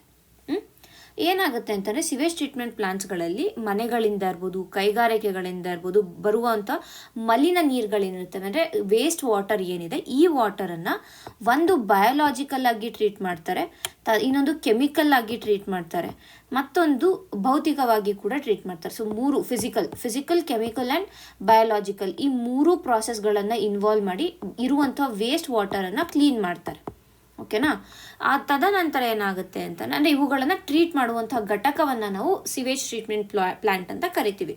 ಈ ಒಂದು STP ಮುಖಾಂತರ ಏನು ಮಾಡ್ತಾರೆ ಅಂದರೆ ಇಲ್ಲಿರುವಂಥ ವೇಸ್ಟ್ ವಾಟರನ್ನು ಕ್ಲೀನ್ ಮಾಡಿ ಮತ್ತೆ ರೀಯೂಸ್ಗೆ ಕಳಿಸ್ತಾರೆ. ಫಾರ್ ಎಕ್ಸಾಂಪಲ್ ರೀಯೂಸ್ ಅಂತಲೇ ಏನಕ್ಕೆ, ಬಟ್ಟೆ ಒಗೆಯೋದಕ್ಕೆ ಇರ್ಬೋದು, ಇಲ್ಲ ಕಾರ್ಗಳನ್ನು ವಾಶ್ ಮಾಡೋದಕ್ಕೆ, ಈ ರೀತಿಯಾಗಿ ಇಂಥ ಒಂದು ಯೂಸೇಜ್ಗಳಿಗೆ ಈ ವೇಸ್ಟ್ ವಾಟರ್ನ ಕಳಿಸ್ತಾರೆ. ಕುಡಿಯೋದಕ್ಕೆ ಕಳಿಸಲ್ಲ ಇದನ್ನು, ಅಂದರೆ ಬೇರೆ ಚಟುವಟಿಕೆಗಳಿಗೆ, ಫಾರ್ ಎಕ್ಸಾಂಪಲ್ ಈಗ ನೀರು ಹಾಕೋದಕ್ಕೆ ಇರ್ಬೋದು, ಈ ರೀತಿಯಾಗಿ ಬಳಸ್ತಾರೆ. ಅಂದರೆ ವೇಸ್ಟ್ ವಾಟರ್ ಏನಿದೆ, ಮಲಿನವಾಗಿದ್ದಂತಹ ನೀರನ್ನು ಶುದ್ಧೀಕರಿಸಿ ಅದನ್ನು ರೀಯೂಸ್ಗೆ ಕಳಿಸ್ತಾರೆ. So that is the main goal of ಈ ಒಂದು ಸಿವೇಜ್ ಟ್ರೀಟ್ಮೆಂಟ್ ಪ್ಲಾಂಟ್ ಏನಿದೆ ಇದರಿಂದ. ಆ್ಯಂಡ್ ಯಾಕೆ BWSSB ಮತ್ತೆ 9 ಸಿವೇಜ್ ಟ್ರೀಟ್ಮೆಂಟ್ ಪ್ಲಾಂಟ್ಗಳನ್ನು ಯಾಕೆ ಸ್ಥಾಪಿಸ್ತಾ ಇದೆ ಅಂತಂದರೆ, ಒಂದು ಇವಾಗ ಬೆಂಗಳೂರು ನಗರ ಪ್ರದೇಶದಲ್ಲಿ ಉತ್ಪಾದನೆ ಆಗ್ತಾ ಇರುವಂತಹ ಈ ಒಂದು ವೇಸ್ಟ್ ವಾಟರ್ ಏನಿದೆ ಇದು ದಿನದಿಂದ ದಿನಕ್ಕೆ ಹೆಚ್ಚಿಕೊಂಡೇ ಹೋಗ್ತಾ ಇದೆ. ಸೊ ಈಗಿರುವಾಗ ಆ ಒಂದು ಸಿವೇಜ್ ಟ್ರೀಟ್ಮೆಂಟ್ ಪ್ಲಾಂಟ್ಗಳಿಂದ ಇವುಗಳ ಒಂದು ಸಂಖ್ಯೆ ಬಹಳ ಅಂದರೆ ಹೆಚ್ಚು ಮಾಡೋದು ಇಂಪಾರ್ಟೆಂಟ್ ಆಗುತ್ತೆ. ಓಕೆನಾ? ಸೊ ಹಾಗಾಗಿ ಹೊಸದಾದ STPಗಳೇನಿದೆ ಅಂದರೆ ಸಿವೇಜ್ ಟ್ರೀಟ್ಮೆಂಟ್ ಪ್ಲಾಂಟ್ಗಳೇನಿದೆ ಇವುಗಳು ಬೇಕಾಗುತ್ತೆ ಅನ್ನುವಂಥದ್ದು. ಸೊ ಇದರಿಂದ ಏನಾಗುತ್ತೆ ಅಂದರೆ ಒಂದು ವೇಸ್ಟ್ ವಾಟರ್ನ ಒಂದು ಏನು ನಿರ್ವಹಣೆ ಏನಿದೆ, ಆ ಒಂದು ಮಲಿನ ನೀರಿನ ನಿರ್ವಹಣೆ ಏನಿದೆ ಅದು ಸರಿಯಾದ ರೀತಿಯಲ್ಲಿ ಆಗುತ್ತೆ ಒಂದು. ತದನಂತರ ಈ ಒಂದು ರಿಯೂಸಬಲ್ ವಾಟರ್ ಏನು ಬರ್ತಾ ಇದೆ ಆ ರಿಯೂಸಬಲ್ ವಾಟರ್ನ ಪ್ರಮಾಣ ಹೆಚ್ಚುತ್ತೆ. ಎರಡನೇದು. ಮೂರನೇದಾಗಿ ಓವರಾಲ್ ಆಗಿ ನಾವು ನೋಡಿದಾಗ ಈ ಒಂದು ಪೊಲ್ಯೂಷನ್ ಪ್ರಾಬ್ಲಮ್ಸ್ ಏನಿದೆ ಇದನ್ನು ನಾವು ಕಡಿಮೆ ಮಾಡ್ಬೋದು ಅನ್ನುವಂಥದ್ದು. ಓಕೆನಾ. ಇನ್ನು ವಿತ್ ರೆಸ್ಪೆಕ್ಟ್ ಟು ಎನ್ವಿರಾನ್ಮೆಂಟಲ್ ಮತ್ತು ಗವರ್ನೆನ್ಸ್ ಪಾಯಿಂಟ್ ಆಫ್ ವ್ಯೂ ಅಲ್ಲಿ ನೋಡಿದಾಗ ನಮ್ಮ ಒಂದು ಸಸ್ಟೈನಬಲ್ ಡೆವಲಪ್ಮೆಂಟ್ ಗೋಲ್ಸ್ಗಳೇನಿದೆ, ಫಾರ್ ಎಕ್ಸಾಂಪಲ್ ಈಗ ಗುಡ್ ಹೆಲ್ತ್ SDG 3 ಏನು ಹೇಳುತ್ತೆ, good health and well being. So ಇಲ್ಲಿ ಹೆಲ್ತ್ ಪ್ರಾಬ್ಲಮ್ಸ್ ತರ್ತಾ ಇದ್ದು ಅದಿಲ್ಲಿ ಕ್ಲೀನ್ ಆಗುತ್ತೆ. ತದನಂತರ SDG 6 clean water and sanitation, ಇದು drinking water, clean drinking water, ಇದು ಗುಡ್ ಹೆಲ್ತ್. ಇದು SDG 3 ಬಂದು ಗುಡ್ ಹೆಲ್ತ್ ಆಗುತ್ತೆ. SDG 6 ಬಂದು ಕ್ಲೀನ್ ವಾಟರ್ ಬಗ್ಗೆ ಕೊಡುತ್ತೆ, ಕ್ಲೀನ್ ವಾಟರ್ ಆ್ಯಂಡ್ ಸ್ಯಾನಿಟೇಷನ್ ಬಗ್ಗೆ ಇರುತ್ತೆ. ಸೊ ಈ SDGಗಳನ್ನು ಅಚೀವ್ ಮಾಡೋದಕ್ಕೆ ಇಲ್ಲಿ ಹೆಲ್ಪ್ ಆಗುತ್ತೆ ತದನಂತರ ನ್ಯಾಷನಲ್ ವಾಟರ್ ಪಾಲಿಸಿ ಏನಿದೆ ಅದಕ್ಕೆ ಅನುಗುಣವಾಗಿಯೇ ಈ ಒಂದು STPಗಳನ್ನು ಸ್ಥಾಪಿಸ್ತಾ ಇರೋದು. ಸೊ ಅದನ್ನು ಅಲ್ಲಿ ಇಂಪ್ಲಿಮೆಂಟ್ ಮಾಡ್ದಂಗೆ ಆಗುತ್ತೆ. ಆ್ಯಂಡ್ ಓವರ್ ಆಲ್ ಆಗಿ ನೋಡಿದಾಗ ಅರ್ಬನ್ ವೇಸ್ಟ್ ವಾಟರ್ ಏನಿದೆ, ನಗರದಲ್ಲಿ ಬರುವಂಥ ಮಲಿನ ನೀರೇನಿದೆ ಅದರ ಒಂದು ನಿರ್ವಹಣೆ, ಅದರ ಒಂದು ಮ್ಯಾನೇಜ್ಮೆಂಟ್ ಏನಿದೆ ಇದು ಸರಿಯಾಗಿ ಆಗುತ್ತೆ ಅನ್ನುವಂಥದ್ದು. ಅಂದರೆ ಓವರ್ ಆಲ್ ನಮ್ಮ ಒಂದು ಸರ್ಕ್ಯುಲರ್ ಎಕಾನಮಿ ಅಂತ ಏನು ಕರಿತೀವಿ, ಸರ್ಕ್ಯುಲರ್ ಎಕಾನಮಿನ ಇಲ್ಲಿ ಪ್ರಮೋಟ್ ಮಾಡ್ದಂಗೆ ಆಗುತ್ತೆ. ಸೊ ಇಷ್ಟು ನಮಗೆ ಈ ಒಂದು ಆರ್ಟಿಕಲ್ನಲ್ಲಿ ಸಿಗ್ತಾ ಇರುವಂಥ ಒಂದು ಇನ್ಫಾರ್ಮೇಷನ್ ಆಗಿದೆ. ಈಗ ಮುಂದಿನ ಒಂದು ಆರ್ಟಿಕಲನ್ನು ನೋಡೋಣ. Bengaluru civic polls after May 25 ballot papers to be used instead of EVMs. ಇದು ಹಿಂದೂ ಅಲ್ಲಿ ಬಂದಿರುವಂಥ ನ್ಯೂಸ್ ಆಗಿದೆ. ನಂತರ ವಿಜಯ ಕರ್ನಾಟಕಲ್ಲೂ ಕೂಡ ಇದೇ ನ್ಯೂಸನ್ನು 2 ಆರ್ಟಿಕಲ್ಗಳಾಗಿ ಕೊಟ್ಟಿರುವಂಥದ್ದು. ಸೊ ಹಾಗಾಗಿ ಈ ಒಂದು ಆರ್ಟಿಕಲ್ ಏನಿದೆ ಇದು ನಮಗೆ ಇಂಪಾರ್ಟೆಂಟ್ ಆಗುತ್ತೆ. ಆ್ಯಂಡ್ ಈಗ ನಾವು ಈ ಒಂದು ಆರ್ಟಿಕಲ್ ಬಗ್ಗೆ ಡಿಸ್ಕಸ್ ಮಾಡೋಣ. ಸೊ ಮೊದಲಿಗೆ ನಮಗೆಲ್ಲ ಗೊತ್ತಿರೋ ಹಾಗೇನೆ ಏನು ಬೆಂಗಳೂರಿನಲ್ಲಿ ಅಂದರೆ ಕರ್ನಾಟಕದಲ್ಲಿ ಏನು ಸಿವಿಲ್ ಪಾಲ್ಸ್ ನಡೀಬೇಕು ಅಂದರೆ ಎಸ್ಪೆಷಲಿ ಇದು ಬೆಂಗಳೂರಿನಲ್ಲಿ ಗ್ರೇಟರ್ ಬೆಂಗಳೂರು ಅಥಾರಿಟಿ ಬಂದಮೇಲೆ ಅದನ್ನ 5 ವಾರ್ಡ್ ಆಗಿ ಡಿವೈಡ್ ಮಾಡಿದ್ದಾರೆ, ಕರೆಕ್ಟಾ.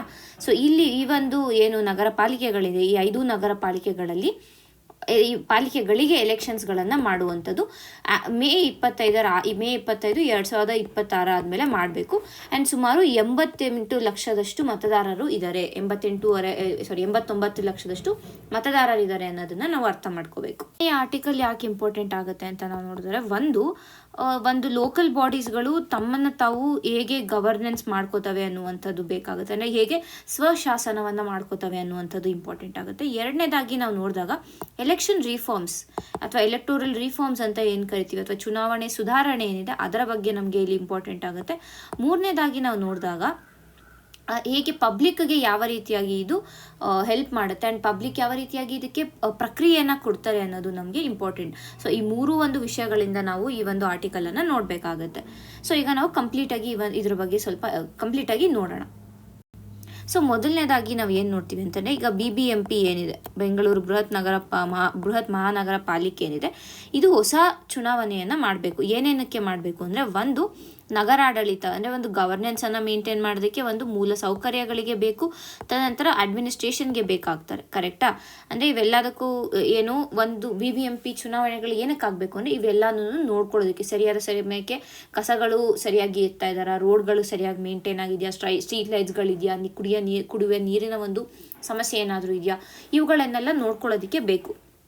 ಬಟ್ ಈಗ ಏನಾಗಿದೆ ಅಂತಂದರೆ, ನಾವೇನು ಗ್ರೇಟರ್ ಬೆಂಗಳೂರು ಅಥಾರಿಟಿ ಅಥವಾ ಗ್ರೇಟರ್ ಬೆಂಗಳೂರು ಏರಿಯಾ ಇಶ್ಯೂವನ್ನು ತಂದಿದ್ದೀವಿ, ಅಥವಾ ನಾಟ್ ಇಶ್ಯೂ ಅಂತ ಹೇಳ್ಬೋದು. ಈಗ ಬೆಂಗಳೂರು BBMPನ ಏನು ಮಾಡಿದ್ದಾರೆ, ಗ್ರೇಟರ್ ಬೆಂಗಳೂರು ಅಥಾರಿಟಿ ಅಥವಾ ಗ್ರೇಟರ್ ಬೆಂಗಳೂರು ಏರಿಯಾ ಅಂತ ಮಾಡಿರುವಂಥದ್ದು ಅಲ್ವಾ. ಸೊ ಈಗ ಏನಾಗಿದೆ ಅಂತಂದರೆ, ವಾರ್ಡ್ಗಳನ್ನು ಮತ್ತೆ ಪುನರ್ ವಿಂಗಡಣೆ ಮಾಡಿರುವಂಥದ್ದು ತದನಂತರ ಮೀಸಲಾತಿ ವಿಷಯ ಏನಿದೆ, ರಿಸರ್ವೇಷನ್ ಇಶ್ಯೂ ಆಗ್ತಾ ಇದೆ. ತದನಂತರ ಕೋರ್ಟ್ ಕೇಸ್ಗಳು ಕೂಡ ಕೆಲವಷ್ಟು ಕೇಸ್ಗಳಿದೆ. ಇವುಗಳಿಂದ ಎಲ್ಲ ಏನಾಗಿದೆ ಅಂದರೆ, ಇಷ್ಟು ದಿನ ಈ BBMP ಎಲೆಕ್ಷನ್ ಡಿಲೇ ಆಗಿತ್ತು. ಈಗ GBA ಬಂದ ಮೇಲೆ ಈಗ ಈ ಎಲೆಕ್ಷನನ್ನು ಮಾಡ್ತೀವಿ ಆ್ಯಂಡ್ ಯಾವಾಗ May 25 ಆದಮೇಲೆ ಅಂತ ಅವರು ಹೇಳಿರುವಂಥದ್ದು. ಓಕೆನಾ. ಯಾಕೆ May 25 ಆದಮೇಲೆ ಅಂತಂದರೆ, ಇದು ಹೈಕೋರ್ಟ್ ನೀಡಿರುವಂತಹ ಒಂದು ತೀರ್ಪು, ಬಿಕಾಸ್ ಆಫ್ ಹೈಕೋರ್ಟ್ಸ್ ಜಡ್ಜ್ಮೆಂಟ್ ಅಂತ ಹೇಳ್ಬೋದು. ಎರಡನೇದಾಗಿ ಯಾಕೆ ಅಂತ ನಾವು ನೋಡಿದ್ರೆ, ರಿಸರ್ವೇಷನ್ ಇಶ್ಯೂಗಳು ಏನು ನಡೀತದೆ ಆ ರಿಸರ್ವೇಷನ್ ಇಶ್ಯೂನ ಸಾಲ್ವ್ ಮಾಡಬೇಕು. ಮತ್ತು ಎರಡನೇದಾಗಿ ನಾವು ನೋಡಿದಾಗ ವಾರ್ಡ್ ಡಿಲಿಮಿಟೇಷನ್ ಏನಿದೆ ಅಂದರೆ ವಾರ್ಡ್ಗಳ ಗಡಿಗಳ ಸಂಬಂಧಿತವಾಗಿರುವಂಥ ಕೆಲವು ಪ್ರಕ್ರಿಯೆಗಳನ್ನು ಈಗಾಗಲೇ ಕರೆದಿದ್ದಾರೆ. ಸೊ ಅವುಗಳನ್ನು ನಿಭಾಯಿಸಬೇಕಲ್ವ, ಅದಕ್ಕಾಗಿ.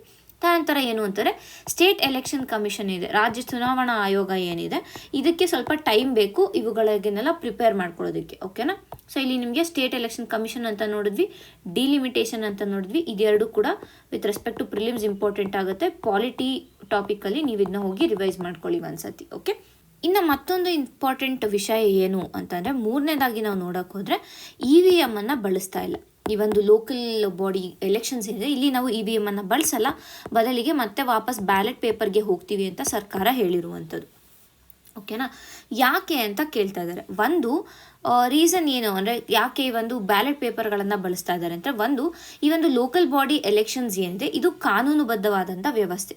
ಓಕೆನಾ. ಸೊ ಒಂದು it is a legal process ಅಂತ ಹೇಳ್ಬೋದು. ವಾಟ್ ಎವರ್ ದ ಎಲೆಕ್ಷನ್ ಆಗ್ತಾ ಇದೆ ಅದು it is a legal process. ಒಂದು ತದನಂತರ ಏನು ಅಂತಂದರೆ ಇದು ಸ್ಟೇಟ್ ಎಲೆಕ್ಷನ್ ಕಮಿಷನ್ನ ಒಂದು ಅಧಿಕಾರ ವ್ಯಾಪ್ತಿಯಲ್ಲಿ ಬರುತ್ತೆ. ಸೊ ಸ್ಟೇಟ್ ಎಲೆಕ್ಷನ್ ಕಮಿಷನ್ ಏನೇ ಒಂದು ನಿರ್ಧಾರವನ್ನು ತಗೊಂಡ್ರೆ ಆ ನಿರ್ಧಾರವನ್ನೇ ಆ ಒಂದು ಎಲೆಕ್ಷನಲ್ಲಿ ಅಳವಡಿಸ್ಕೋಬೇಕು. ಸೊ ಈಗ ಸ್ಟೇಟ್ ಎಲೆಕ್ಷನ್ ಕಮಿಷನ್ ಏನು ಹೇಳಿದೆ, ಬ್ಯಾಲೆಟ್ ಪೇಪರ್ಸ್ನ ನಾವು ಯೂಸ್ ಮಾಡ್ತೀವಿ ಅಂತ. ತದನಂತರ ಏನು ಅಂತಂದರೆ ಲಾಜಿಸ್ಟಿಕ್ಸ್ ಏನಿದೆ, ಲಾಜಿಸ್ಟಿಕ್ಸನ್ನು ಸಿಂಪಲ್ ಮಾಡುವಂಥದ್ದು. ಈಗ EVMs ಅನ್ನು ತಂದರೆ VVPAT ಅನ್ನು ತರಬೇಕು, ಅವುಗಳ ಒಂದು ನಿರ್ವಹಣೆ ಎಲ್ಲ ಕಷ್ಟ ಆಗುತ್ತೆ. Ballot papers is easy to handle ಅಂತ ಹೇಳ್ಬೋದು. ಓಕೆನಾ. ಆ್ಯಂಡ್ ಆಲ್ಸೋ ಮತ್ತೊಂದು ರೀಸನ್ ಏನಕ್ಕೆ ಕೊಡ್ತಾ ಇದ್ದಾರೆ ಅಂತಂದರೆ, ಈ ಬ್ಯಾಲೆಟ್ ಪೇಪರ್ಸಿಂದ ಪಾರದರ್ಶಕತೆ ಅಥವಾ ಟ್ರಾನ್ಸ್ಪರೆನ್ಸಿ ಹೆಚ್ಚಾಗಿದೆ ಅಂತ ಹೇಳ್ತಾರೆ. ಅಂದರೆ ಈ ಒಂದು ಮತದಾನ ಪ್ರಕ್ರಿಯೆ ಥ್ರೂ ಬ್ಯಾಲೆಟ್ ಪೇಪರ್ಸ್ ಆಯಿತು ಅಂದರೆ ಅಲ್ಲಿ ಪಾರದರ್ಶಕತೆ ಇರುತ್ತೆ ಅಂತ ಹೇಳ್ತಾ ಇದ್ದಾರೆ. ಒಂದು ಮತ್ತೆ ಏನು ಅಂತಂದರೆ, ಈಗ ರೂರಲ್ ಏರಿಯಾಸ್ಗಳೇನಿದೆ, ರೂರಲ್ ಏರಿಯಾಸ್ಗಳು ಇರ್ಬೋದು ಇಲ್ಲ ಅರ್ಬನ್ ಏರಿಯಾಸ್ ಇರ್ಬೋದು, ಎಲ್ಲಾದರೂ ಸರಿ ಅಂಥ ಕಡೆ ಈ ಬ್ಯಾಲೆಟ್ ಪೇಪರ್ಸನ್ನು ಬಳಸೋದು ಈಸಿ, ಅದರ ನಾಲೆಡ್ಜ್ ಜನರಿಗೆ ಇದೆ. ಬಟ್ EVM ಸ್ವಲ್ಪ ಕಷ್ಟ ಆಗುತ್ತೆ ಅನ್ನುವಂಥ ಒಂದು ದೃಷ್ಟಿಯಲ್ಲಿ. ಆ್ಯಂಡ್ ಇದೆಲ್ಲದರ ಜೊತೆಗೆ ಮತದಾರರಿಗೆ ಒಂದು ಏನಂತೀವಿ ಪ್ರಾಪರ್ ಆಗಿರುವಂಥ ಒಂದು ಸ್ಪಷ್ಟತೆ ಸಿಗುತ್ತೆ. ಮತದಾರರಿಗೆ ನಾವು ಯಾರಿಗೆ ವೋಟ್ ಮಾಡ್ತಾ ಇದ್ದೀವಿ ಏನು ಅನ್ನೋದು ಸ್ಪಷ್ಟತೆ ಇರುತ್ತೆ ಅನ್ನುವಂಥದ್ದನ್ನು ಇಲ್ಲಿ ಅವರು ರೀಸನ್ಸ್ ಕೊಟ್ಟಿರ್ತಾರೆ, ಬ್ಯಾಲೆಟ್ ಪೇಪರ್ಸ್ನ ಯಾಕೆ ಯೂಸ್ ಮಾಡ್ತಾ ಇದ್ದೀವಿ ಅಂತ. ನೆಕ್ಸ್ಟ್ ನಾವು ನೋಡಿದಾಗ ಇನ್ನು ನಾವು ಕಾನ್ಸ್ಟಿಟ್ಯೂಷನಲ್ ಪರ್ಸ್ಪೆಕ್ಟಿವಲ್ಲಿ ನೋಡಬೇಕಾಗುತ್ತೆ. ಅಂದರೆ ಯಾವ ಆರ್ಟಿಕಲ್ಸ್ಗಳು ಇದಕ್ಕೆ ಸಂಬಂಧಪಟ್ಟಿದೆ ಅನ್ನೋದು ನಮಗೆ ಇಂಪಾರ್ಟೆಂಟ್ ಆಗುತ್ತೆ ಎಲೆಕ್ಷನ್ಸ್ ಅಂತ ಬಂದಾಗ. ಕರೆಕ್ಟಾ. ಕಾನ್ಸ್ಟಿಟ್ಯೂಷನಲ್ ಪ್ರಾವಿಷನ್ಸ್ ಅಂತ ಬಂದಾಗ ಆರ್ಟಿಕಲ್ 243U. ಓಕೆನಾ. ಇದು ಬಂದು ಏನರ ಬಗ್ಗೆ ಮಾತಾಡುತ್ತೆ ಅಂತಂದರೆ ಈ ಲೋಕಲ್ ಬಾಡೀಸ್ಗಳೇನಿರುತ್ತೆ, ಎಸ್ಪೆಷಲಿ ಇಟ್ ಟಾಕ್ಸ್ ಅಬೌಟ್ ಮುನಿಸಿಪಾಲಿಟೀಸನ್ನು ಟರ್ಮ್ ಅಥವಾ ಟೆನ್ಯೂರ್ ಬಗ್ಗೆ ಮಾತಾಡುತ್ತೆ. ಯಾವುದು ಆರ್ಟಿಕಲ್ 243U. ನಂತರ ಬಂದದ್ದು ನಾವು ಈಗಾಗಲೇ ನಾನು ಹೇಳೋ ಥರ ಸ್ಟೇಟ್ ಎಲೆಕ್ಷನ್ ಕಮಿಷನ್ ಬಗ್ಗೆ ನೀವು ನೋಡ್ಕೋಬೇಕು. ತದನಂತರ 74th ಅಮೆಂಡ್ಮೆಂಟ್ ಆ್ಯಕ್ಟ್ ಏನಿದೆ 1994ರಲ್ಲಿ ಬಂದಿರುವಂಥ ಈ ಒಂದು ಏನು 74th ಅಮೆಂಡ್ಮೆಂಟ್ ಆ್ಯಕ್ಟ್ ಏನಿದೆ ಇದನ್ನು ನೀವು ನೋಡ್ಕೋಬೇಕಾಗುತ್ತೆ. ಸೊ ಇದು ಮೂರನ್ನು ವಿತ್ ರೆಸ್ಪೆಕ್ಟ್ ಟು ಕಾನ್ಸ್ಟಿಟ್ಯೂಷನ್ ನಮಗೆ ಇಂಪಾರ್ಟೆಂಟ್ ಆಗುತ್ತೆ. ಸೊ ಒಟ್ಟಿನಲ್ಲಿ ನೋಡಿದಾಗ ನಾವು ಈ ಒಂದು ಏನು ಬೆಂಗಳೂರಿನ ಒಂದು GBA ಒಂದು ಚುನಾವಣೆಗಳು ನಡೀತಾ ಇದೆ ಮೇ 25ರ ನಂತರ, ಇದು ಒಂದು ನಗರ ಆಡಳಿತಕ್ಕೆ ಒಂದು ಹೊಸ ನಾಯಕತ್ವವನ್ನು ನೀಡುತ್ತೆ. ಅಟ್ ದ ಸೇಮ್ ಟೈಮ್ ಜನಪ್ರತಿಗಳ ಮೂಲಕ ಒಂದು ಜವಾಬ್ದಾರಿಯ ಆಡಳಿತವನ್ನು ನಾವು ಇಲ್ಲಿ ಎಸ್ಟಾಬ್ಲಿಷ್ ಮಾಡ್ಬೋದಾಗುತ್ತೆ. ಸೊ ಇಷ್ಟು ನಮಗೆ ಈ ಒಂದು ಆರ್ಟಿಕಲ್ನಲ್ಲಿ ಬೇಕಾಗಿರುವಂತಹ ಇನ್ಫಾರ್ಮೇಷನ್ ಆಗಿದೆ. ಈಗ ಮುಂದಿನ ಒಂದು ಆರ್ಟಿಕಲನ್ನು ನೋಡೋಣ. ಒಳಗಣ್ಣಿಗೆ QR ಕೋಡ್, ಔಷಧಗಳನ್ನು ಸುರಕ್ಷಿತವಾಗಿ ಬಳಸಲು ಹೊಸ ತಂತ್ರಜ್ಞಾನ, ಕೇಂದ್ರ ಸರ್ಕಾರಕ್ಕೆ ಪ್ರಸ್ತಾವನೆ, ಆರೋಗ್ಯ ಸಚಿವ ದಿನೇಶ್ ಗುಂಡೂರಾವ್ ಹೇಳಿಕೆ. ಸೊ ಈ ಒಂದು ಆರ್ಟಿಕಲಲ್ಲಿ ಏನು ಮಾತಾಡ್ತಾ ಇದ್ದೀವಿ ನಾವು ಅಂತಂದರೆ, ಕರ್ನಾಟಕ ರಾಜ್ಯ ಆರೋಗ್ಯ ಸಚಿವರು ಏನಿದ್ದಾರೆ ಇವರು ಕೇಂದ್ರ ಆರೋಗ್ಯ ಸಚಿವರಿಗೆ ಒಂದು ಶಿಫಾರಸನ್ನು ನೀಡಿದ್ದಾರೆ. ಏನು ಅಂತಂದರೆ, ಇನ್ಮೇಲೆ ಮೆಡಿಸಿನ್ ಬಾಟಲ್ಸ್ಗಳು ಏನಾದ್ರು ಇದೆ ಇಲ್ಲ ಟ್ಯಾಬ್ಲೆಟ್ಸ್ಗಳು ಏನಾದ್ರು ಇದೆ ಅಂದರೆ ಅದರ ಮೇಲೆ ಒಂದು QR ಕೋಡನ್ನು ಪ್ರಿಂಟ್ ಮಾಡೋಣ. ಸೊ ಇದರಿಂದ ಏನಾಗುತ್ತೆ ಅಂತಂದರೆ ಈ ದೃಷ್ಟಿ ವಿಶೇಷಚೇತನರು ಏನಿರ್ತಾರೆ ಅವರಿಗೆ ಇದರಿಂದ ಹೆಲ್ಪ್ ಆಗುತ್ತೆ. ಅಂದರೆ ಅವರು ಔಷಧಗಳನ್ನ ತಗೋಬೇಕಂದ್ರೆ ಒಬ್ಬರ ಮೇಲೆ ಡಿಪೆಂಡ್ ಆಗಬೇಕಾಗಿರುತ್ತೆ. ಸೊ ಆ ಒಂದು ಅವಲಂಬನೆಯನ್ನು ಇಲ್ಲಿ ನಾವು ಕಡಿಮೆ ಮಾಡ್ಬೋದು ಅಂತ ಇಲ್ಲಿ ಹೇಳ್ತಾ ಇದ್ದಾರೆ. ಆ್ಯಂಡ್ ಈ ಒಂದು ಪ್ರಸ್ತಾವನೆ ಏನಿದೆ ಇದು ನಮ್ಮ ಏನು ಡಿಜಿಟಲ್ ಇಂಡಿಯಾ ಮಿಷನ್ ಏನಿದೆ ಅದಕ್ಕೆ ಸಮರ್ಪಕವಾಗಿದೆ. ಮತ್ತು ನ್ಯಾಷನಲ್ ಡಿಜಿಟಲ್ ಹೆಲ್ತ್ ಮಿಷನ್ ಏನಿದೆ ಅಂದರೆ ಆಯುಷ್ಮಾನ್ ಭಾರತ್ ಏನು ಡಿಜಿಟಲ್ ಮಿಷನ್ ಏನಿದೆ ಇದಕ್ಕೆ ಕೂಡ ಸಮರ್ಪಕವಾಗಿದೆ ಅನ್ನುವಂಥದ್ದನ್ನು ಇಲ್ಲಿ ನಾವು ಅರ್ಥ ಮಾಡ್ಕೋಬೇಕಾಗುತ್ತೆ. ಸೊ ಇಷ್ಟೇ ನಮಗೆ ಈ ಒಂದು ಆರ್ಟಿಕಲಲ್ಲಿ ಸಿಗ್ತಾ ಇರುವಂಥ ಇನ್ಫಾರ್ಮೇಷನ್ ಆಗಿದೆ. ಅಂದರೆ ಬೇಸಿಕಲಿ ಈ ರೀತಿಯಾದ QR ಕೋಡನ್ನು ನಾವು ಇನ್ಸ್ಟಾಲ್ ಮಾಡಿದ್ರೆ ದೃಷ್ಟಿ ವಿಶೇಷಚೇತನರು ಇರ್ತಾರೆ ಅವರಿಗೆ ಆ ಒಂದು QR ಕೋಡನ್ನು ಸ್ಕ್ಯಾನ್ ಮಾಡಿದ್ರೆ ಸಾಕು, ಯಾವೊಂದು ಟ್ಯಾಬ್ಲೆಟನ್ನು ತಗೋತಾ ಇದ್ದೀವಿ ಅಂದರೆ ಅವರೇ ಏನೊಂದು ಯಾರ ಮೇಲೂ ಅವಲಂಬನೆಯನ್ನು ಅವರು ಮಾಡೋದು ಬೇಕಾಗಲ್ಲ. ಅವರು ಸ್ವಂತವಾಗಿ ತಮ್ಮ ಒಂದು ಕೆಲಸಗಳನ್ನು ತಾವು ನಿರ್ವಹಿಸ್ಬೋದು ಅನ್ನುವಂಥ ಒಂದು ಉದ್ದೇಶದಿಂದ ಈ ರೀತಿಯಾದ ಒಂದು ಸಜೆಷನ್ ಅಥವಾ ಈ ರೀತಿಯಾದ ಒಂದು ಪ್ರಸ್ತಾವನೆಯನ್ನು ಇಟ್ಟಿದ್ದಾರೆ. ಸೊ ಇಷ್ಟು ನಮಗೆ ಈ ಒಂದು ಆರ್ಟಿಕಲ್ನಲ್ಲಿ ಬೇಕಾಗಿರುವಂಥ ಇನ್ಫಾರ್ಮೇಷನ್. ಇದು ನಮಗೆ ಯೂಶಲಾಗಿ ಮೇನ್ಸಲ್ಲಿ ಇಂಪಾರ್ಟೆಂಟ್ ಆಗುತ್ತೆ. ಆ್ಯಂಡ್ ಹೆಲ್ತ್ ರೆಸ್ಪೆಕ್ಟ್ ಬಂದಾಗ ಯಾವ ರೀತಿಯಾದ ಸ್ಟೆಪ್ಸನ್ನು ತಗೋಬೋದು ಅಂದರೆ ವೇ ಫಾರ್ವರ್ಡಲ್ಲಿ ಇಲ್ಲ ಸೊಲ್ಯೂಷನ್ಸ್ ಏನಾದ್ರು ಕೊಡ್ತಾ ಇದ್ದೀವಿ ಅಂದರೆ ಅಂಥ ಕಡೆ ಇದನ್ನು ನಾವು ಮೆನ್ಷನ್ ಮಾಡ್ಬೋದಾಗುತ್ತೆ. ಸೊ ಇಷ್ಟು ಈ ಒಂದು ಆರ್ಟಿಕಲ್ನ ಸಾರಾಂಶ ಆಗಿದೆ. ಈಗ ಮುಂದಿನ ಒಂದು ಆರ್ಟಿಕಲನ್ನು ನೋಡೋಣ. ರಾಷ್ಟ್ರಪತಿ ಔತಣಕೂಟಕ್ಕೆ ರಾಜ್ಯದ ಕೌಶಿಕ್ ಆಯ್ಕೆ. ಸೊ ಏನಾಗಿದೆ ಅಂತಂದರೆ, ಪ್ರತಿ ವರ್ಷ ರಿಪಬ್ಲಿಕ್ ಡೇ ಗಣರಾಜ್ಯೋತ್ಸವ ದಿನದಂದು ರಾಷ್ಟ್ರಪತಿ ಭವನದಲ್ಲಿ ಒಂದು ಔತಣಕೂಟವಿರುತ್ತೆ. ಸೊ ಆ ಒಂದು ಔತಣಕೂಟಕ್ಕೆ ಈ ಬಾರಿ ಕರ್ನಾಟಕದ ಕೌಶಿಕ್ ಮುದ್ದಾ ಅವರು ಆಯ್ಕೆ ಆಗಿದ್ದಾರೆ. ಅಂದರೆ ಕರ್ನಾಟಕವನ್ನು ಕೌಶಿಕ್ ಮುದ್ದಾ ಅವರು ಅಲ್ಲಿ ರೆಪ್ರೆಸೆಂಟ್ ಮಾಡ್ತಾ ಇದ್ದಾರೆ ಅಂತಲೇ ಅರ್ಥ ಮಾಡ್ಕೋಬೋದು. ಅಂದರೆ it is a very honourable moment for Karnataka ಅನ್ನುವಂಥದ್ದು. ಸೊ ಆ ಒಂದು ದೃಷ್ಟಿಯಿಂದ ನಾವು ಇದನ್ನ ನೋಡ್ತಾ ಇದೀವಿ. ಮೊದಲಿಗೆ ಈಗ ನಮಗೆ ಕೌಶಿಕ್ ಮುದ್ದಾ ಅವರು ಯಾರು ಅನ್ನೋದು ಬೇಕಾಗುತ್ತೆ, ಕರೆಕ್ಟಾ? ಕೌಶಿಕ್ ಮುದ್ದಾ ಅವರು ಯುವ ಉದ್ಯಮಿ ಅವರಾಗಿದ್ದಾರೆ, ಅಂದರೆ ಕರ್ನಾಟಕದ ಒಂದು ಯುವ ಉದ್ಯಮಿ ಹೌದು. ಆ್ಯಂಡ್ ಸ್ಟಾರ್ಟ್ಅಪ್ ಕ್ಷೇತ್ರದಲ್ಲಿ ಇವರು ಸಕ್ರಿಯವಾಗಿ ತಮ್ಮ ಒಂದು ಪಾತ್ರವನ್ನು ನಿರ್ವಹಿಸಿಕೊಂಡು ಬಂದಿದ್ದಾರೆ. ಆ್ಯಂಡ್ ಆಲ್ಸೋ ಸಮಾಜಮುಖಿ ಮತ್ತು ನವೀನ ಆಲೋಚನೆಗಳಿಗೆ ಹೆಸರಾಗಿರುವಂಥ ವ್ಯಕ್ತಿಯಾಗಿದ್ದಾರೆ ಅವರು. ಆ್ಯಂಡ್ ಇವರು ಏನಿದ್ದಾರೆ ಎಥೀರಿಯಲ್ ಮಿಷನ್ಸ್ ಅನ್ನುವಂಥ ಒಂದು ಕಂಪನಿ ಏನಿದೆ, ಎಥೀರಿಯಲ್ ಮಿಷನ್ಸ್ ಅನ್ನುವಂಥ ಕಂಪನಿಯ ಒಂದು ಸಹ ಸಂಸ್ಥಾಪಕ ಕೂಡ ಹೌದು ಇವರು. ಸೊ ಅವರ ಒಂದು ಉದ್ಯಮಶೀಲತೆಯ ಮೂಲಕ ಉದ್ಯೋಗ ಸೃಷ್ಟಿ ಇರ್ಬೋದು, ಅಥವಾ ಹೊಸ ತಂತ್ರಜ್ಞಾನವನ್ನು ಯಾವ ರೀತಿಯಾಗಿ ಬಳಸಬೇಕು ಅನ್ನೋದಿರ್ಬೋದು, ಇಲ್ಲ ಸಾಮಾಜಿಕ ಹೊಣೆಗಾರಿಕೆಗೆ ಇವರ ಕೊಡುಗೆಗಳೇನಿದೆ ಇದು ಬಹಳ ಮಹತ್ವದಾಗಿದೆ ಅನ್ನೋದನ್ನು ನಾವು ಅರ್ಥ ಮಾಡ್ಕೋಬೇಕಾಗುತ್ತೆ. ಇದು ಕೌಶಿಕ್ ಮುದ್ದಾ ಅವ್ರ ಬಗ್ಗೆ ಆಯಿತು. ಇನ್ನು ತದನಂತರ ನಾವೇನು ನೋಡಬೇಕು ಅಂದರೆ ರಿಪಬ್ಲಿಕ್ ಡೇ ದಿನ ಕೊಡುವಂಥ ಒಂದು ಔತಣಕೂಟದ ಬಗ್ಗೆ, ಅಥವಾ ರಿಪಬ್ಲಿಕ್ ಡೇ ಲಂಚನ್ ಅಂತ ಏನು ಕರಿತೀವಿ ಅದರ ಬಗ್ಗೆ ನಾವು ನೋಡಬೇಕಾಗುತ್ತೆ. ಆ್ಯಂಡ್ ಪ್ರತಿ ವರ್ಷ ಇದನ್ನ ಜನವರಿ 26ರಂದು ಎಲ್ಲಿ ಮಾಡ್ತಾರೆ, ರಾಷ್ಟ್ರಪತಿ ಭವನದಲ್ಲಿ ಮಾಡುವಂಥದ್ದು. ಇಲ್ಲಿ ರಾಷ್ಟ್ರಪತಿ ಭವನದಲ್ಲಿ ಈ ಒಂದು ಏನಂತೀವಿ ಲಂಚನ್, ರಿಪಬ್ಲಿಕ್ ಡೇ ಲಂಚನನ್ನು ಮಾಡುವಂಥದ್ದು ಮೊದಲನೇದಾಗಿ. ಆ್ಯಂಡ್ ಇದರಲ್ಲಿ ಯಾರಿಗೆ ಆಹ್ವಾನವಿರುತ್ತೆ ಅಂದರೆ ಗಣ್ಯ ನಾಗರಿಕರು ಯಾರು ಇರ್ತಾರೆ, ಅಂದರೆ ಆನರಬಲ್ ಸಿಟಿಸನ್ಸ್ ಏನಾದ್ರು ಅಚೀವ್ ಮಾಡಿದ್ದಾರೆ ಆ ಒಂದು ವರ್ಷದಲ್ಲಿ, ಭಾರತಕ್ಕೆ ಒಂದು ಹೆಮ್ಮೆಯ ಹೆಸರನ್ನು ತಂದಿದ್ದಾರೆ ಅಂತಂದರೆ ಅಂಥವರನ್ನು ಅಲ್ಲಿ ಕರೀತಾರೆ. ತದನಂತರ ವಿವಿಧ ಕ್ಷೇತ್ರಗಳಲ್ಲಿ ಏನಾದ್ರು ಸಾಧನೆಯನ್ನು ಮಾಡಿದರೆ ಅವರು ಅಲ್ಲಿರ್ತಾರೆ, ಉದ್ಯಮಿಗಳಿರ್ತಾರೆ, ಸಮಾಜ ಸೇವಕರಿರ್ತಾರೆ, ಇವ್ರು ಎಲ್ಲರೂ ಇಲ್ಲಿರ್ತಾರೆ.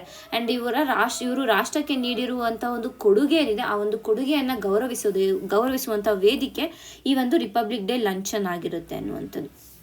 ಹಾಗಾದರೆ ಈ ಒಂದು ಇನ್ವಿಟೇಷನ್ ಏನಿದೆ, ಏನು ಆಯ್ಕೆ ಆಗಿದ್ದಾರೆ ಕೌಶಿಕ್ ಅವರು, ಇದು ಯಾಕೆ ನಮಗೆ ಇಂಪಾರ್ಟೆಂಟ್ ಆಗುತ್ತೆ ಅಂತಂದರೆ, ಒಂದು ಇದರಿಂದ ಯೂತ್ಗೆ ಇನ್ಸ್ಪಿರೇಷನ್ ಸಿಗುತ್ತೆ, ಒಂದು ಯುವಕರಿಗೆ ಪ್ರೇರಣೆಯ ದೊರೆಯುತ್ತೆ, ಅಂದರೆ ನಾವು ಕೂಡ ಈ ರೀತಿಯಾಗಿ ಆಗಬೇಕು ಅನ್ನುವಂಥದ್ದು ಒಂದು. ತದನಂತರ ಸ್ಟಾರ್ಟಪ್ ಮತ್ತು ಉದ್ಯಮ ಕ್ಷೇತ್ರದ ಒಂದು ಮಹತ್ವವನ್ನು ಗುರುತಿಸಿದಂತೆ ಆಗುತ್ತೆ ಇದರಿಂದ.